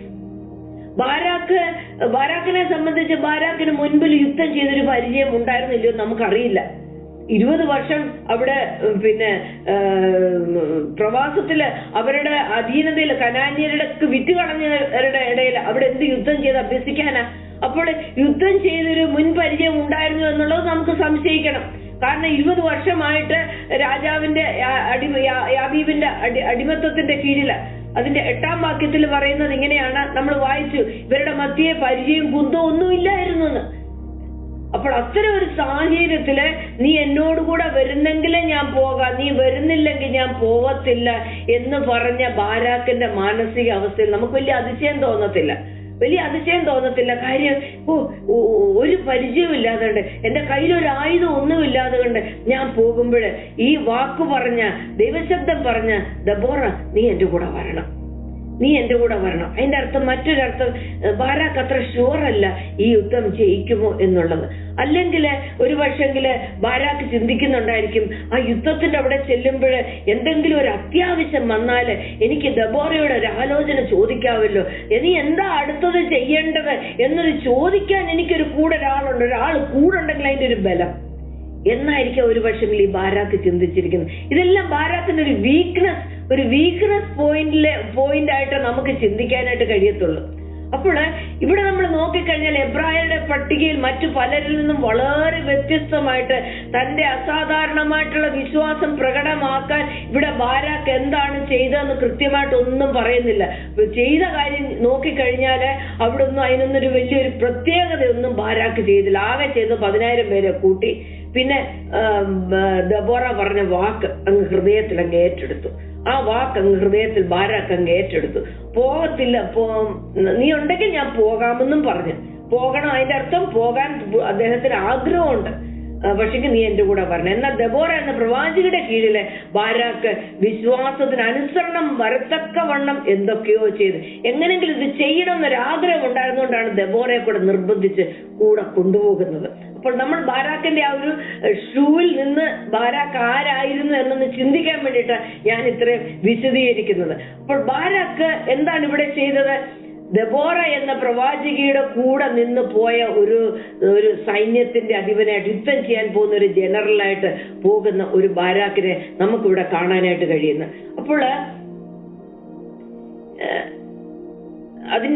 അതിൽ നമുക്ക് മനസ്സിലാകുന്നത് ദൈവം പറഞ്ഞ കാര്യം ചെയ്യാൻ അദ്ദേഹത്തിനുള്ളിൽ ആഗ്രഹമുണ്ട്. അതിനൊരു തടസ്സം ഉണ്ടാവരുത് എന്ന് ബാരാക്കിന് ചിന്തയുണ്ട്. അതുപോലെ തന്നെ വെറുതെ ഒരു ഫ്രണ്ട്ഷിപ്പിന് വേണ്ടിയിട്ട് ഒരു സ്ത്രീ കൂടെ പോരട്ടെ എന്നുള്ള ഇതിന് വേണ്ടിയിട്ടല്ല ബാരാക്ക് പിന്നെ കൊണ്ടുപോകുന്നത്. പിന്നെയോ ബാരാക്കിന് അവിടെ ചെല്ലുമ്പോൾ ദൈവത്തിന്റെ ശബ്ദം തുടർന്നും വേണം. ഇന്ന് കേട്ടത് പോരാ, എനിക്ക് നാളെ ഞാൻ യുദ്ധക്കളത്തിൽ നിൽക്കുമ്പോഴും എനിക്ക് ദൈവത്തിന്റെ ശബ്ദം വേണം. അതിനു വേണ്ടിയിട്ടാണ് ഈ ദെബോറയെ വീണ്ടും കൂട്ടത്തിൽ കൊണ്ടുപോകുന്നത് എന്ന് നമുക്ക് കാണാൻ കഴിയും. കാര്യം 5-ാമത്തെ അധ്യായത്തിൽ രണ്ടുപേരും കൂടി ഒരുമിച്ച് ദൈവത്തെ മഹത്വപ്പെടുത്തുന്നത്. അതിൽ നമുക്ക് മനസ്സിലാകുന്ന ഒരേ ആത്മാവില് അവര് ബാരാക്കിന് ദൈവത്തിൽ നിന്ന് ചിലത് പ്രാപിക്കാനുള്ള ആഗ്രഹം നമുക്ക് അവിടെ കാണാനായിട്ട് സാധിക്കുന്നു. മറ്റൊന്ന്, ഡെബോറ പറഞ്ഞു, നിനക്കുള്ള അഭിമാനം പോകും, നിനക്കുള്ള ബഹുമാനം നിനക്ക് കിട്ടത്തില്ല. ബാരാക്ക് അതിനെക്കുറിച്ച് ലീസ്റ്റ് ബോധേഡ. ബാരാക്ക് അതിനെക്കുറിച്ച് ഒട്ടും താല്പര്യമില്ല. നമ്മളോട് ആരെങ്കിലും ഇതൊക്കെ പറഞ്ഞു കഴിഞ്ഞാൽ തോറ്റാലും വേണ്ടില്ല, അവനെ ഇതിനകത്തൊന്നും പങ്ക് ചേർക്കാതെ അങ്ങോട്ട് മാറ്റി നിർത്തിയാൽ അത്രയും കൂടെ പ്രോഫിറ്റ് ഷെയർ നമുക്ക് കിട്ടുമല്ലോ എന്നുള്ളൊരു ചിന്ത നമ്മുടെ ഹൃദയത്തിൽ വരത്തുള്ളൂ. ഇല്ലേ? നമ്മളുടെ ഈ കൊച്ചു ഹൃദയത്തിൽ അല്ലെ വലിയ ഹൃദയത്തിൽ വരത്തുള്ളൂ. പക്ഷെങ്കിൽ ബാരാക്കിന് അതൊന്നും പറഞ്ഞിട്ട് he was not interested in the personal honour. ആ ബഹുമാനത്തിലൊന്നും ബാരാക്കിന് വലിയ താല്പര്യമൊന്നും ഉണ്ടായിരുന്നില്ല. ബാരാക്ക് പറഞ്ഞു, നീ എന്റെ കൂടെ വാ. ഇതിൽ നിന്ന് ഞാൻ മനസ്സിലാക്കുന്നത് ഒരു കാര്യം, ദെബോറ ഒരു സ്ത്രീ മിനിസ്റ്റർ ആയിരുന്നു അല്ലെ, സ്ത്രീ പ്രവാചകയായിരുന്നിട്ടും ഒരു സ്ത്രീ പറഞ്ഞാൽ അത് അനുസരിക്കാൻ തയ്യാറുള്ള പുരുഷന്മാരെന്ന് പറഞ്ഞാൽ വളരെ കുറവാ അല്ലേ. അവരുടെ ആ ഈഗോ, അവരെ ദൈവം സൃഷ്ടിച്ചിരിക്കുന്ന അങ്ങനെയാ. ഞാൻ അങ്ങനെ അതിനെ കാണുന്നത്. ദൈവം അവർക്ക് കൊടുത്തിരിക്കുന്ന ബ്രെയിന്റെ ഭാഗം അങ്ങനെയൊക്കെയാ. പിന്നെ പക്ഷെ ഇവിടെ ബാരാക്ക് ആ സ്ത്രീ അല്ല കാണുന്നത്, ആ പേഴ്സണെ അല്ല കാണുന്നത്. അതൊരു സൃഷ്ടിയായിട്ട് അവളുടെ ഒരു ഫിസിക്കൽ ആസ്പെക്റ്റിലല്ല കാണുന്നത്. ബാരാക്ക് കാണുന്നത് അതിനെ ഒരു ദൈവ ശബ്ദമായിട്ടും ദൈവം വിളിച്ചിറക്കിയിരിക്കുന്ന ഒരു ഉന്നതമായ വിളിയിൽ കൂടെ വരുന്നൊരു ശബ്ദമായിട്ടുമാണ് അവിടെ കാണുന്നത്. അതുകൊണ്ടാണ് ബാരാക്കിന് ആ ശബ്ദത്തോട് പ്രതികരിക്കാനും ശബ്ദത്തോട് സറണ്ടർ ചെയ്യാനും അത് അനുസരിക്കാനും ബാരാക്ക് താല്പര്യം കാണിക്കുന്നത്. അപ്പോൾ അങ്ങനെ ആ ബാരാക്കിന്റെ ആ ഒരു റെസ്പെക്ട്, ഒരു ഒബീഡിയൻസ്, ഒരു അനുസരണം ഒക്കെ ദൈവമാക്കിയ അധികാരത്തിനെ അനുസരിക്കാൻ ഉള്ള ഒരു ഹൃദയം ബാരാക്കിനുണ്ടായിരുന്നു. ദൈവമാക്കിയിരിക്കുന്ന അധികാരത്തെ അനുസരിക്കുവാൻ, അതിന് സബ്മിസീവായിട്ടിരിക്കാനായിട്ട് ആ വ്യക്തി, ഞാൻ ഉദ്ദേശിക്കുന്നത് ഫിസിക്കൽ വ്യക്തിയെ കുറിച്ചല്ല, ആ കോളിങ്, ആ ശബ്ദം. നമ്മളിന്ന് ചുറ്റുപാടുകളിലൊക്കെ നോക്കി, ഞാൻ എന്റെ ജീവിതത്തിൽ എന്റെ അനുഭവങ്ങൾ എനിക്ക് പറയാൻ കഴിയും. മാനുഷികമായിട്ട് ഫിസിക്കലി പലരും വീണു പോയവരുണ്ട്, പിന്നെ വീഴ്ചയിൽ നിൽക്കുന്നവരുണ്ട്. പക്ഷെങ്കില് അവരിൽ കൂടി ദൈവം കൊണ്ടുവന്ന ദൈവ ശബ്ദങ്ങൾ എന്റെ ജീവിതത്തിൽ ഞാൻ അനുഗ്രഹമായിട്ട് അനുഭവിച്ചിട്ടുണ്ട്. അപ്പോൾ അവരുടെ വീഴ്ചയെ നോക്കിയിട്ട്, അവരുടെ ഫിസിക്കലായിട്ടുള്ള അവരുടെ വീക്ക്നെസ് കണ്ടിട്ട് ഞാൻ ദൈവശബ്ദത്തെ വിലയിരുത്തുന്നത് ഒരിക്കലും ശരിയല്ല. കാരണം ഇത് വന്നത് ദൈവത്തിൽ നിന്ന് ശബ്ദം വന്നത്.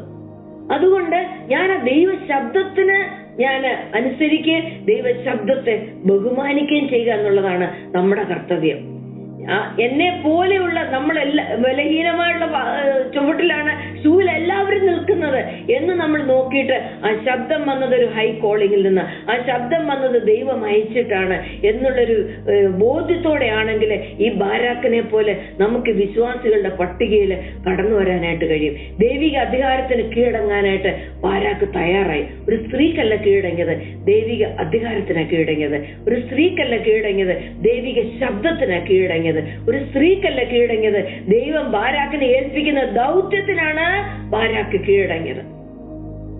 അതിനു വേണ്ടിയിട്ടാണ് ബാരാക്ക് സറണ്ടർ ആയത്. അതുകൊണ്ട് ബാരാക്കിന് അത് സ്ത്രീ ആയാലും പുരുഷനായാലും കൊച്ചായാലും ചെറുതായാലും ഒന്നും ബാരാക്കിന് അതൊരു വിഷയമായിരുന്നില്ല.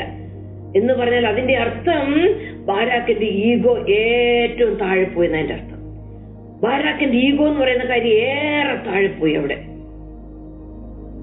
അങ്ങനെ അവർ വന്നിട്ട് തനിക്കുള്ള എല്ലാ പരിമിതികളും വകവയ്ക്കാതെ തനിക്ക് വരേണ്ട ബഹുമതികൾ പോലും നിസ്സാരമായിട്ട് ബാരാക്ക് എണ്ണിയിട്ട്, ബഹുമാനങ്ങൾ പോലും നിസ്സാരമായിട്ട് എണ്ണിയിട്ട്, നാളെ ബാരാക്കിനെ ചൊല്ലി അവിടെ പാട്ട് പാടേണ്ടവരാ. അതൊക്കെ അങ്ങോട്ട് ചിന്തിച്ചു കഴിഞ്ഞാല് പിന്നെ പണ്ട് ഹാമാനെ കയറ്റി ബഹുമതികളോടുകൂടി രാജാവ് എഴുന്നള്ളിക്കുമെന്ന് പറഞ്ഞ് സ്വപ്നം കണ്ടൊരു ഹാമാൻ ഉണ്ടായിരുന്നല്ലോ. എന്നതുപോലെ സ്വപ്നം കണ്ട് ഒരുപക്ഷെങ്കിൽ ബാരാക്കിന് പ്രതികരിക്കാമായിരുന്നു. പക്ഷെങ്കിൽ അങ്ങനത്തെ ഒരു സ്വപ്നങ്ങളും ബാരാക്കിനുണ്ടായിരുന്നില്ല. ബാരാക്കിന്റെ ഇഷ്ടം ദൈവ ശബ്ദത്തിന് കീഴ്പ്പെടുക എന്നായിരുന്നു. തന്റെ പരിമിതികളൊക്കെ വളരെയായിരുന്നു. ഒരു ചെറിയ ഗോത്രത്തിൽ, നഫ്താലി ഗോത്രത്തിൽ നിന്ന് വന്നത്. അങ്ങനെ വലിയ പേരുള്ള ഗോത്രമല്ല. ഞാൻ നോക്കി, നഫ്താലി എന്ന് പറഞ്ഞാൽ ആരാന്നറിയാമോ? അത് യാക്കോബിന്റെ ഭാര്യയായ റാഹേലോ ലേയോ അല്ല, റാഹേലിന്റെ ദാസിയായ ബിൽഹായിലുണ്ടായതാണ് ഈ നഫ്താലി. ദാസിയുടെ മകനായ നഫ്താലി ഗോത്രത്തിൽ നിന്ന് വന്ന ബാരാക്കിനെ കുറിച്ചാണ് നമ്മളിവിടെ പറയുന്നത്. ദൈവത്തിന് ഈ ലീനിയോളജി ഒന്നും വലിയ കാര്യമല്ല. ദൈവത്തിന് ആരെയും കർത്താവ് യേശുക്രിസ്തുവിന്റെ ജീനിയോളജി കൊണ്ടുവന്ന് ഗ്രാഫ്റ്റ് ചെയ്യാനായിട്ട് പറ്റും. അപ്പോൾ ഇങ്ങനെയുള്ള എല്ലാ പരിമിതികളും ഉണ്ടായിരുന്ന ആളാണ് ബാരാക്ക്. ഈ പരിമിതികളൊന്നും വകവയ്ക്കാതെ തനിക്ക് വരേണ്ട ബഹുമതികൾ പോലും നിസ്സാരമായിട്ട് എണ്ണിയിട്ട്, തന്റെ ജീവനെ പോലും പണയം വെച്ചിട്ട്, യുദ്ധത്തിനുള്ള ഒരു അഭ്യാസവും കയ്യിലില്ല, ആയുധങ്ങളും ഇല്ലാത്തൊരവസ്ഥയിലായിരിക്കും, പക്ഷെ യുദ്ധത്തിന് പോകാൻ തയ്യാറെടുത്തു. താൻ ഒരിക്കലും ചിന്തിക്കാത്ത മറ്റൊരു സ്ത്രീ ബുദ്ധിയോടെ അവിടെ പ്രവർത്തിക്കുന്ന കാണാൻ കഴിയുന്നു. ഒരിക്കലും ഒരു പക്ഷെങ്കില് ബാരാക്ക് കണ്ടിട്ടില്ലാത്തൊരു സ്ത്രീയാണ് ആര്? യായേൽ എന്ന് പറഞ്ഞ സ്ത്രീയെ. അടുത്ത വാക്യങ്ങൾ വായിച്ചാൽ നമുക്ക് കാണാൻ സാധിക്കുന്നു. അതിന്റെ 17 തൊട്ടുള്ള വാക്യങ്ങളില് അവിടെ കാണാം, സീസറ കാൽനടയായിട്ട്, ഇടയ്ക്കുള്ള ഭാഗമൊന്നും ഞാൻ അവിടെ അവർ യുദ്ധത്തിന് അവർ കൂട്ടിമുട്ടിയപ്പോൾ എന്ത് പറ്റി? സീസറ കാൽനടയായി കേന്യനായ ഹെബേറിന്റെ ഭാര്യയായ യായേലിന്റെ കൂടാരത്തിലേക്ക് ഓടിപ്പോയി. അവന്റെ ജീവനെ രക്ഷിക്കാനായിട്ട് കണ്ടൊരു കൂടാരത്തിനകത്തോട്ട് ഓടി അങ്ങോട്ട് കയറി. നോക്കിയപ്പോഴത് ആരാണ്? ഹേബറിന്റെ ഭാര്യ യായേൽ. ഇതാരെന്നറിയാമോ? ഈ യായേൽ ഹേബറിന്റെ ഭാര്യ. ഇവർ അന്നത്തെ ആ കാലത്തിൽ അവിടുത്തെ ബെഡുവിൻസാ. അവർ ഇസ്രായേൽ ഗോത്രത്തിലുള്ളവരൊന്നും അല്ല. ബെഡുവിൻസ്, അവിടുത്തെ മരുഭൂമിയിൽ ജീവിക്കുന്നവരാ. അവർക്ക് ഇസ്രായേലിനോട് വളരെ ചായ്വുള്ളവരാ. അവര് ഈ കനാന്യരോട് എതിർത്ത് നിൽക്കുന്നവരാ. എന്നാൽ ഇസ്രായേലിനോട് ചായ്വുള്ളവരുമാണ്. എന്നാൽ ഈ കനാന്യരോട് ഒരുമാതിരി കോംപ്രമൈസിൽ നിൽക്കുന്നവരാ ഇവര്. അപ്പോൾ ഇവരെ കണ്ടപ്പോഴേ സീസര ഓർത്തു, യായേലിന്റെ കൂടാരത്തിൽ എനിക്കിവിടെ സുരക്ഷിതത്വം കിട്ടും, എനിക്കിവിടെ ഒളിഞ്ഞിരിക്കുക. അങ്ങനെ അദ്ദേഹം അവിടെ ഓടിക്കേറി. അതാണ്, ആ സ്ത്രീയാണ് യായേൽ. ഹെബറിന്റെ അവിടെ ആ ഭർത്താവിന്റെ പേരേ ഉള്ളൂ, ഭർത്താവിന്റെ സാന്നിധ്യം അവിടെ ഒന്നും കാണുന്നില്ല. ആ യായേല് ചെയ്ത് എന്താണെന്ന് താഴോട്ട് നമുക്ക് കാണാൻ സാധിക്കുന്നു. യായേൽ സീസരെ എതിരേറ്റ് ചെന്നു, അവനോട് ഇങ്ങോട്ട് കയറിയിരുന്നു. സീസര, നീ പേടിച്ചോടുവാന്നോ? അവിടെ ബാരാക്കും ദബോറയും 10,000 പേരും യുദ്ധത്തിന് വന്ന് നീ പേടിച്ചോടുവാന്ന്? ഇങ്ങോട്ട് കയറിക്കോ യജമാനെ, ഇങ്ങോട്ട് കയറിക്കൊള്ളുക, ഭയപ്പെടേണ്ട. ഞാൻ 18-ാം വാക്യമാണ് വായിക്കുന്നത്. ഭയപ്പെടേണ്ട എന്ന് പറഞ്ഞു. അവൻ അവളുടെ അടുക്കൽ കൂടാരത്തിൽ കയറി ചെന്നു. ആര്? സീസര കൂടാരത്തിൽ കയറി ചെന്നു. അവൾ അവനെ ഒരു പരവതാനി കൊണ്ടങ്ങ് മൂടി സുഖമായിട്ട് അവനെ കിടത്തി. അവൻ അവളോട് പറഞ്ഞു, അവൻ എന്നിട്ട് പറഞ്ഞു, എനിക്ക് ദാഹിച്ചത്, ഞാൻ ഇത്ര ഓടി വന്നാലും എനിക്ക് കുടിക്കാൻ വെള്ളം വേണമെന്ന് പറഞ്ഞു. വെള്ളമല്ല, നിനക്ക് പാല് തന്നെ തരാമെന്ന് പറഞ്ഞു. അവൾ തുരുത്തിയിൽ നിന്ന് പാൽ അവന് കുടിക്കാൻ കൊടുത്തു. അങ്ങനെ പാലൊക്കെ കുടിച്ചപ്പോഴത്തേന് അദ്ദേഹത്തിന് നല്ല ഉറക്കം വന്നു. നോക്കണം, ബുദ്ധിയുള്ള ഒരു യായേല്, ഇസ്രായേലിന് വേണ്ടിയിട്ട് നിൽക്കുന്ന ഒരു യായേല്, അത് ഇസ്രായേലിനോട് ചേർന്ന് നിൽക്കുന്ന, ഇസ്രായേലിന്റെ സുരക്ഷിതത്തിന് വേണ്ടിയിട്ട്, ഇസ്രായേലിന് വേണ്ടിയിട്ട് ഇറങ്ങി യുദ്ധം ചെയ്തില്ല, പക്ഷെങ്കില് കൂടാരത്തിനകത്ത് യുദ്ധം ചെയ്ത ഒരു യായേലിനെ നമുക്കിവിടെ കാണാൻ കഴിയുന്നു.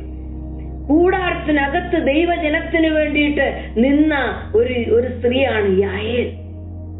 ആ യായേൽ എന്ത് ചെയ്തു? പിന്നെ അവൻ അവളോട് പറഞ്ഞു, നീ കൂടാരവാതിൽക്കൽ നിൽക്ക, വല്ലവനും വന്ന് ഇവിടെ സീസറ പറഞ്ഞു, നീ വാതിൽക്കൽ നിന്നോ, നോക്കിക്കോ, ആരെങ്കിലും വന്നാല് ഞാനില്ലെന്ന് പറഞ്ഞേക്കണം. 21-ാം വാക്യം. എന്നാൽ ഹേബറിന്റെ ഭാര്യ യായേൽ കൂടാരത്തിന്റെ ഒരു കുറ്റിയെടുത്ത് കൂടാരവാതിൽക്കൽ നിൽക്കാൻ പറഞ്ഞോട് പോയി കൂടാരത്തിന്റെ ഒരു കുറ്റി എടുത്തിട്ട്, എന്ന് പറഞ്ഞാൽ ഈ ടെന്റ് അടിച്ച് തറയിൽ ഉറപ്പിക്കാനായിട്ട് നിർത്തുന്ന കുറ്റി എന്ന് പറഞ്ഞാൽ അത് വളരെ ഷാർപ്പായിരിക്കും, വളരെ സ്ട്രോങ് ആയിരിക്കും. കൂടാരത്തെ ഈ കാറ്റിൽ, മരുഭൂമിയിലെ കാറ്റിൽ പിടിച്ചു നിർത്തുന്ന സാധനമായി കുറ്റി. വാതിൽക്ക കാവലി നിൽക്കണമെന്ന് പറഞ്ഞ് ഏൽപ്പിച്ചതാ സീസർ. ഇവള് പോയി ഓക്കെ നിന്നോളാന്ന് പറഞ്ഞു. അവൾ അവിടുന്ന് പോയി ഒരു കുറ്റിയെടുത്ത് കയ്യിലെടുത്ത് ചുറ്റികയും പിടിച്ചു. ആ കുറ്റി തന്നെയല്ല, ഇത് അടിച്ചതാക്കണ്ടേ, ഒരു ചുറ്റികയും പിടിച്ചിട്ട് അവന്റെ അടുക്കൽ ചെന്നു കുറ്റി അവന്റെ ചെന്നിയിൽ തറച്ചു. അത് നിലത്ത് ചെന്ന് ഉറച്ചു. അവന് ഗാഠനിദ്രയായിരുന്നു. അവൻ ബോധം കെട്ടു മരിച്ചുപോയി. പാലൊക്കെ കുടിച്ച നല്ല ഉറക്കം കിട്ടുമെന്നാ പറയുന്നത് രാത്രിയിൽ. എന്തായാലും കൊള്ളാം, ഇവിടെ സീസറെ ഉറങ്ങി. അത് കുറ്റി അടിച്ച് തറയെ പോയി തൊട്ടിട്ട് പോലും അദ്ദേഹം അറിഞ്ഞില്ല. അങ്ങനെ വകവരുത്തി യായെ. എന്നെ ചിന്തിപ്പിച്ച ഒരു കാര്യം, അതെ, കൂടാരത്തിനകത്തു വെച്ചും ദൈവത്തിന് വേണ്ടിയിട്ടും ദൈവജനത്തിന് വേണ്ടിയിട്ടും അതെ യുദ്ധം ചെയ്യാൻ നമുക്കും കഴിയുമെന്നുള്ളത് ഇത് നമ്മളെ പഠിപ്പിക്കുന്നു. നമ്മൾ ഒരുപക്ഷെ യുദ്ധമുഖത്തില്ല, പ്രോസിക്യൂട്ടഡ് ആയിട്ടുള്ള ആൾക്കാരുടെ അടുത്ത് നമ്മളില്ല, നമുക്കൊരുപക്ഷെ അത്തരം സ്ഥലങ്ങളിൽ കടന്നു പോകാൻ കഴിയത്തില്ല. പക്ഷെ എന്റെ നിങ്ങളുടെ കൂടാരത്തിനകത്ത് ചിലതിനെ ചെന്നിയിൽ കുറ്റി അടിച്ച് ഉറപ്പിച്ച് അവരെ നശിപ്പിക്കാനായിട്ട് പ്രാർത്ഥനയിൽ നമുക്ക് ജയമെടുക്കാനായിട്ട് കഴിയും. ബാരാക്ക് സീസരെ തിരഞ്ഞു ചെല്ലുമ്പോൾ, ബാരാക്ക് ചെല്ലുക, സീസരെ ഓടിച്ചിട്ട് പിടിക്കുക. ഇവര് ഓടിച്ച് ചെല്ലുമ്പോൾ യായേൽ അവനെ എതിരേറ്റിയെന്ന്. സീസർ എവിടെ ഉണ്ടെന്ന് അറിയില്ല. യായേൽ ഓടിച്ചെന്ന് ബാരാക്കിനെ കണ്ടപ്പോൾ ഓടിച്ചെന്നിട്ട് പറഞ്ഞു, വരിക, നിങ്ങൾ അന്വേഷിക്കുന്ന ആളെ ഞാൻ കാണിച്ചു തരാമെന്ന് പറഞ്ഞു. അവൻ അവളുടെ അടുക്കൽ ചെന്നപ്പോൾ സീസർ ചെന്നിയിൽ കുറ്റിയുമായിട്ട് മരിച്ചു കിടക്കുന്നത് കണ്ടു. 22-ാമത്തെ വാക്യം. ഇതാ എന്റെ കഥ. അപ്പൊ ഇത്രയും കാര്യം പറഞ്ഞില്ലെങ്കിൽ ബാരാക്ക് എന്താ ചെയ്തതെന്നും ബാരാക്കിന്റെ ഗുണം എന്തായിരുന്നെന്നും എന്തുകൊണ്ട് അദ്ദേഹം എബ്രായർ 11 വന്നു നിൽക്കാൻ കാര്യമായെന്നും എനിക്ക് പറഞ്ഞ് ബോധ്യപ്പെടുത്താൻ കഴിയത്തില്ല. അതുകൊണ്ടാണ് ഞാൻ ആ കഥയിലേക്ക് വന്നത്. എന്തായാലും ഇത്രയും നാൾ നമ്മൾ അധികം വായിച്ചിട്ടില്ലാത്ത കഥ ഇന്ന് നമുക്കിതൊരു അവസരമായി നമുക്കിതൊന്ന് അറിയാനായിട്ട്. കൂടാരത്തിനകത്തും നമുക്ക് ദൈവത്തിന്റെ വേല ചെയ്യാൻ കഴിയും. 4 ഭിത്തിക്കകത്താണ് ഞാൻ ഇരിക്കുന്നതെങ്കിലും, ഞാൻ ആശുപത്രിയുടെ ഉൾമുറിയിലാണെങ്കിലും എനിക്ക് ദൈവസന്നിധിയിലും ദൈവരാജ്യത്തിന്റെയും അംഗമായിട്ട് ഇരിക്കാനായിട്ട് കഴിയുമെന്നുള്ളത് നമ്മളിത് പഠിപ്പിക്കുന്നുണ്ട്. ഇവിടെ ബാരാക്കും ദബോറയും അവർക്ക് അർഹതപ്പെട്ട ബഹുമതികൾ ദൈവശബ്ദം നിറവേറപ്പെടേണ്ടതിന് ഉപേക്ഷിക്കാൻ തയ്യാറായി. ആര്? ബാരാക്ക് തയ്യാറായി. എനിക്ക് ബഹുമതി ഒന്നും വേണ്ട, പക്ഷെങ്കില് ദൈവം കേട്ട ശബ്ദത്തിന്റെ ഒരു പൂർത്തീകരണം എനിക്ക് കാണണം. ബഹുമതികളെ കുറിച്ചൊന്നും ഞാൻ അധികം ബോധവടല്ല. ദബോറയ്ക്ക് വേണമെങ്കിൽ പറയാറുണ്ട്, എന്റെ ജോലി യുദ്ധക്കളത്തിൽ വരുന്നതല്ല, എനിക്ക് പ്രവചിക്കാനാ ദൈവം എന്നെ ഏർപ്പാടാക്കിയിരിക്കുന്നത്, അതുകൊണ്ട് ഇത് വിട്ടിട്ട് താഴേക്കൊന്നും ഇറങ്ങാൻ ഞാൻ തയ്യാറല്ല. പ്രവാചക എന്ന് പറഞ്ഞാൽ ഒരു ഹൈ ലെവലിലുള്ള കാര്യമാണല്ലോ, ഇങ്ങനെ ഇരുന്നങ്ങ് പറഞ്ഞാൽ പോരെ എന്നും ദബോറ ചിന്തിച്ചില്ല. നോക്കണം, അവരവരുടെ സ്ഥാനങ്ങൾ രണ്ടുപേരും, ബാരാക്കും ദബോറയും അവരുടെ ബഹുമതികൾ അവർക്ക് ലഭിക്കേണ്ടത് ഒക്കെ വിട്ടിട്ട്, ഒരു പക്ഷങ്ങൾ ദബോറയെ തേടി പലരും അവിടെ വന്ന് നിപ്പുണ്ടായിരിക്കും ഈന്തപ്പനയുടെ കീഴില്. ദബോറ എവിടെയാ?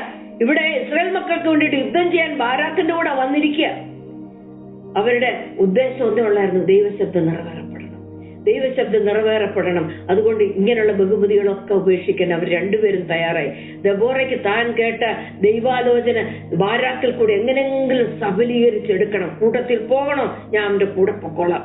അവന് എന്ത് സഹായം ചെയ്യണം, അന്നേരം എന്ത് ഉപദേശം കൊടുക്കണം, അതൊക്കെ ഞാൻ ചെയ്യാം. പക്ഷെങ്കിൽ ദൈവം ഈ പറഞ്ഞ ശബ്ദം ഇത് ഇവിടെ സഫലീകരിക്കുന്നത് കാണാൻ ദബോറയ്ക്കും ആഗ്രഹം ഉണ്ടായിരുന്നു. അതുകൊണ്ടല്ലേ ബാലാക്കിന്റെ കൂടെ ദബോറ ഇറങ്ങിപ്പോയത്. താൻ കേട്ട ദൈവശബ്ദം ദബോറയിൽ കൂടി ബാരാക്കിൽ കൂടി നിർവഹിക്കപ്പെടാൻ ദബോറ ഏറെ താല്പര്യപ്പെട്ടു. യായിൽ എന്ന സ്ത്രീയിൽ കൂടി വന്ന ജയത്തില് ബാരാക്കും ദബോറയും ഒട്ടും നിരാശരായി തീർന്നുമില്ല. ബാരാക്ക് അപ്പോഴായിരിക്കും ചിന്തിച്ചു, ഈ സ്ത്രീയെ കുറിച്ചായിരിക്കും പറഞ്ഞതല്ലേ, ഞാൻ ഓർത്ത് ദബോറയ്ക്കായിരിക്കും ഈ മാനം പോകുന്നതെന്ന്. ഇല്ലേ, ഒറ്റ വായന നമുക്കങ്ങനല്ലേ മനസ്സിലാകത്തുള്ളൂ. നിനക്ക് കിട്ടേണ്ട ബഹുമാനം സ്ത്രീക്ക് വന്നെന്നാകും ഞാൻ കൂടെ വന്നാൽ എന്ന് പറയുമ്പോൾ. പക്ഷെങ്കിൽ അതുമല്ല പറഞ്ഞത്, യായിൽ എന്ന സ്ത്രീക്ക് അതെ അവൾക്ക് ആ മാനം കിട്ടാനായിട്ട് ഇടയായിട്ട് തീർന്നു. അത് കണ്ടിട്ട് ബാരാക്കിന് ഒരു അസൂയം തോന്നിയില്ല, ദബോറയ്ക്ക് ഒരു കുശുമ്പം തോന്നിയില്ല. അവരുടെ മുഖം ഒട്ടും കുനിഞ്ഞുമില്ല, വാടിയുമില്ല. അത് ദൈവനാമത്തിന് അത് പുകഴ്ചയാക്കി തീർന്നു. അത് ദൈവസന്നിധിയിൽ അവർക്ക് അതൊരു പുകഴ്ചയ്ക്ക് കാരണമായിട്ട് തീർന്നു. അവിടെ വായിക്കുന്നത് ഇങ്ങനെയാണ്, ദബോറയായി ഞാൻ എഴുന്നേൽക്കും വരെ, ഇസ്രായേൽ മാതാവായിട്ട് എഴുന്നേൽക്കുന്നിടം വരെ അവിടെ നായകന്മാരും ആരും ഇല്ലാതിരുന്ന ജനത്തിന് ഇവിടെ ജയം വന്നു എന്ന് പറഞ്ഞിട്ട് ദബോറ പാട്ടുപാടുകയാണ്. യായിൽ എന്ന സ്ത്രീയിൽ കൂടി ആണ് അവിടെ ബാരാക്കിന് ജയമുണ്ടായത്. പക്ഷെങ്കിൽ അതിനെ പാടി അവിടെ ദൈവത്തിന് മഹത്വം കൊടുക്കുന്നത് നമുക്കവിടെ കാണാനായിട്ട് സാധിക്കുന്നുണ്ട്. ഇവിടെ 5-ാമത്തെ അധ്യായത്തിലേക്ക് കടന്നു വന്നാല് ദൈവത്തെ ഇവർ രണ്ടുപേരും പാടി സ്തുതിക്കുന്നത്. അന്ന് ദെബോറയും അബീനോവാവിന്റെ മകനായ ബാരാക്കും പാട്ടുപാടിയത് എന്തെന്നാൽ, നോക്കണം, ഇവിടെ രണ്ടുപേരും ഒരു കൊയറിൽ നിന്ന് പാടുകയാണ്. രണ്ടുപേർ ഈന്തപ്പനയുടെ ചുവട്ടിലിരുന്ന ഒരു ദെബോറ, എവിടെയോ നഫ്താലിയില് നമ്മളെ നോക്കിക്കഴിഞ്ഞാല് വേറെ ദൂരദേശത്താ നഫ്താലി ഷെയർ, അവിടെ നിന്ന് വന്നിരിക്കുന്ന ഒരു ബാരാക്കും ഇന്നിവരിപ്പോ ഒരു സ്റ്റേജിൽ നിന്നുകൊണ്ട് കർത്താവിന് പാട്ടുപാടി ആരാധിക്കുക അവര് ചെയ്യുന്നത്. കർത്താവിന് പാട്ടുപാടിയിട്ട് ആരാധിക്കുന്നത് നമുക്കിവിടെ കാണാനായിട്ട് സാധിക്കുന്നു. എന്താണ് അവർ ദൈവം ചെയ്ത പ്രവൃത്തി, ദൈവത്തിന് അവര് ബഹുമാനം കൊടുക്കുന്നു. അതെ, അവർക്ക് ബഹുമാനം നഷ്ടപ്പെട്ടതല്ല, ദൈവത്തിന് മാനം കൊടുക്കുന്നത് കാണാനായിട്ട് സാധിക്കുന്നു. ഒരു ഈഗോയും ഇല്ലാത്ത ഒരു ബാലാക്കിനെ നമുക്കിവിടെ കാണാൻ സാധിക്കുന്നു. ബാരാക്കിന് ഒരുപക്ഷെ ചിന്തിക്കാമായിരുന്നു, ഞാൻ ഈ സ്ത്രീയെ വിളിച്ചോണ്ട് പോകുമ്പോ മറ്റുള്ളവർ എന്ത് പറയും, എന്റെ ഗോത്രത്തിലുള്ളവർ എന്ത് പറയും, എടാ ഇവൻ ഇത്ര നട്ടിലില്ല, ഇവന് തനിയെ വന്നെന്ത് യുദ്ധം ചെയ്തുകൂടെ, പ്രവാചകയെ വിളിച്ചോണ്ടാണ് ഇവള് വരുന്നത്, ഇത് എവിടുന്ന് വന്നു എന്ന് ചോദിക്കുന്നത്. അതൊന്നും അവനൊരു എംബാരസിംഗേ അല്ലായിരുന്നു. He never felt the embarrassment. അവിടെ ചുറ്റുപാടുമുള്ളവരിൽ നിന്നുള്ള ഒരു അപമാനകരമായ വാക്കൊന്നും ബാരാക്കിനൊരു വിഷയമായിരുന്നില്ല. ദൈവശബ്ദം പൂർത്തീകരിക്കണം, ദൈവത്തിന്റെ ശബ്ദത്തിന് അനുസരണം കാണിക്കണം. അതായിരുന്നു ബാരാക്കിന്റെ ഏക ആഗ്രഹം. അതിനു വേണ്ടിയിട്ട് ഒരു സ്ത്രീയിൽ കൂടി വരുന്ന കോളിങ്ങിൽ സബ്മിസീവ് ആയിരിക്കണം. അവിടെയാകാൻ ഞാൻ ആഗ്രഹം, അവിടെയാകാനേ ഞാൻ താല്പര്യമാണ്, അതിനെ ഞാൻ ഏൽപ്പിച്ചു കൊടുക്കുന്നു എന്ന് പറഞ്ഞ ബാരാക്കിനെ നമുക്കിവിടെ കാണാനായിട്ട് സാധിക്കുന്നുണ്ട്. അപ്പോൾ ബാരാക്ക് ഒരു മിലിറ്ററിയുടെ ലീഡറാ. ഇസ്രായേലിൽ നിന്ന് വന്ന് ദൈവം നിയോഗിച്ചാക്കിയത്. പക്ഷെങ്കില് ഇവിടെ ദെബോറ കൂടെ വന്ന് ബാരാക്കിനെ ഒരുമിച്ച് ബലപ്പെടുത്തുന്നത് നമുക്കവിടെ കാണാൻ സാധിക്കുന്നു. 5-ാമത്തെ അധ്യായത്തിൽ അവർ സെലിബ്രേറ്റ് ചെയ്യാണ്, ദൈവത്തിന്റെ ഗുഡ്നെസ് സെലിബ്രേറ്റ് ചെയ്യാണ്. യായേലിനെ കുറിച്ചും യായേലിനെ ഓർത്തും ദൈവത്തെ അവർ മഹത്വപ്പെടുത്തുന്നു. 5:24 വായിച്ചാൽ ഇങ്ങനെയാ, കേനന്യനായ ഹേബരിന്റെ ഭാര്യയായ യായേലോ നാരീജനത്തിൽ അനുഗ്രഹം ലഭിച്ചവൾ. നോക്കണം, കൂടാരവാസി, നീ ജനത്തിൽ അനുഗ്രഹം ലഭിച്ചവൾ. ആ യായേലിനെ അവർ പ്രശംസിക്കുക, യായേലിനെ ഓർത്തവർ ദൈവത്തെ സ്തുതിക്കുക. തണ്ണീരവൻ ചോദിച്ചു, പാലവൾ കൊടുത്തു. 25-ാം വാക്യം, 5:25. തണ്ണീരവൻ ചോദിച്ചു, പാലവൾ കൊടുത്തു. രാജകീയ പാത്രത്തിൽ അവൾ ക്ഷീരം കൊടുത്തു. 26-ാം വാക്യം, കുറ്റിയെടുപ്പാൻ അവൾ കൈകൾ നീട്ടി, തന്റെ വലങ്കൈ പണിക്കാരുടെ ചുറ്റികയ്ക്ക് നീട്ടി. സീസറയെ തല്ലി, അവന്റെ തല തകർത്തു, അവന്റെ ചെന്നി കുത്തി തുളച്ചു. ഇത് ആരോ കണ്ടു നിന്ന് പറയുന്നത് പോലെ ഇവിടുത്തെ ഒരു പാട്ട് പാടുന്നത്. അവർക്കൊരു പ്രയാസം ഉണ്ടായില്ല. മറ്റൊരാള് ആ മാനം എടുത്തത് കൊണ്ട് അവർക്ക് ഒട്ടും ബുദ്ധിമുട്ട് ഉണ്ടായില്ല അതില്. എന്നാൽ ഇത് വായിക്കുമ്പോൾ പലപ്പോഴും ബാരാക്കിന്റെ വീക്ക്നെസ് നമുക്ക് കാണാനായിട്ട് സാധിക്കുന്നു. ഞാൻ പറഞ്ഞല്ലോ, ബാരാക്ക് റാഹേലിന്റെ ദാസിയുടെ മകൻ. ബാരാക്ക് എന്നുള്ള വാക്കിന്റെ അർത്ഥം സ്ട്രഗിൾ എന്നാണ്.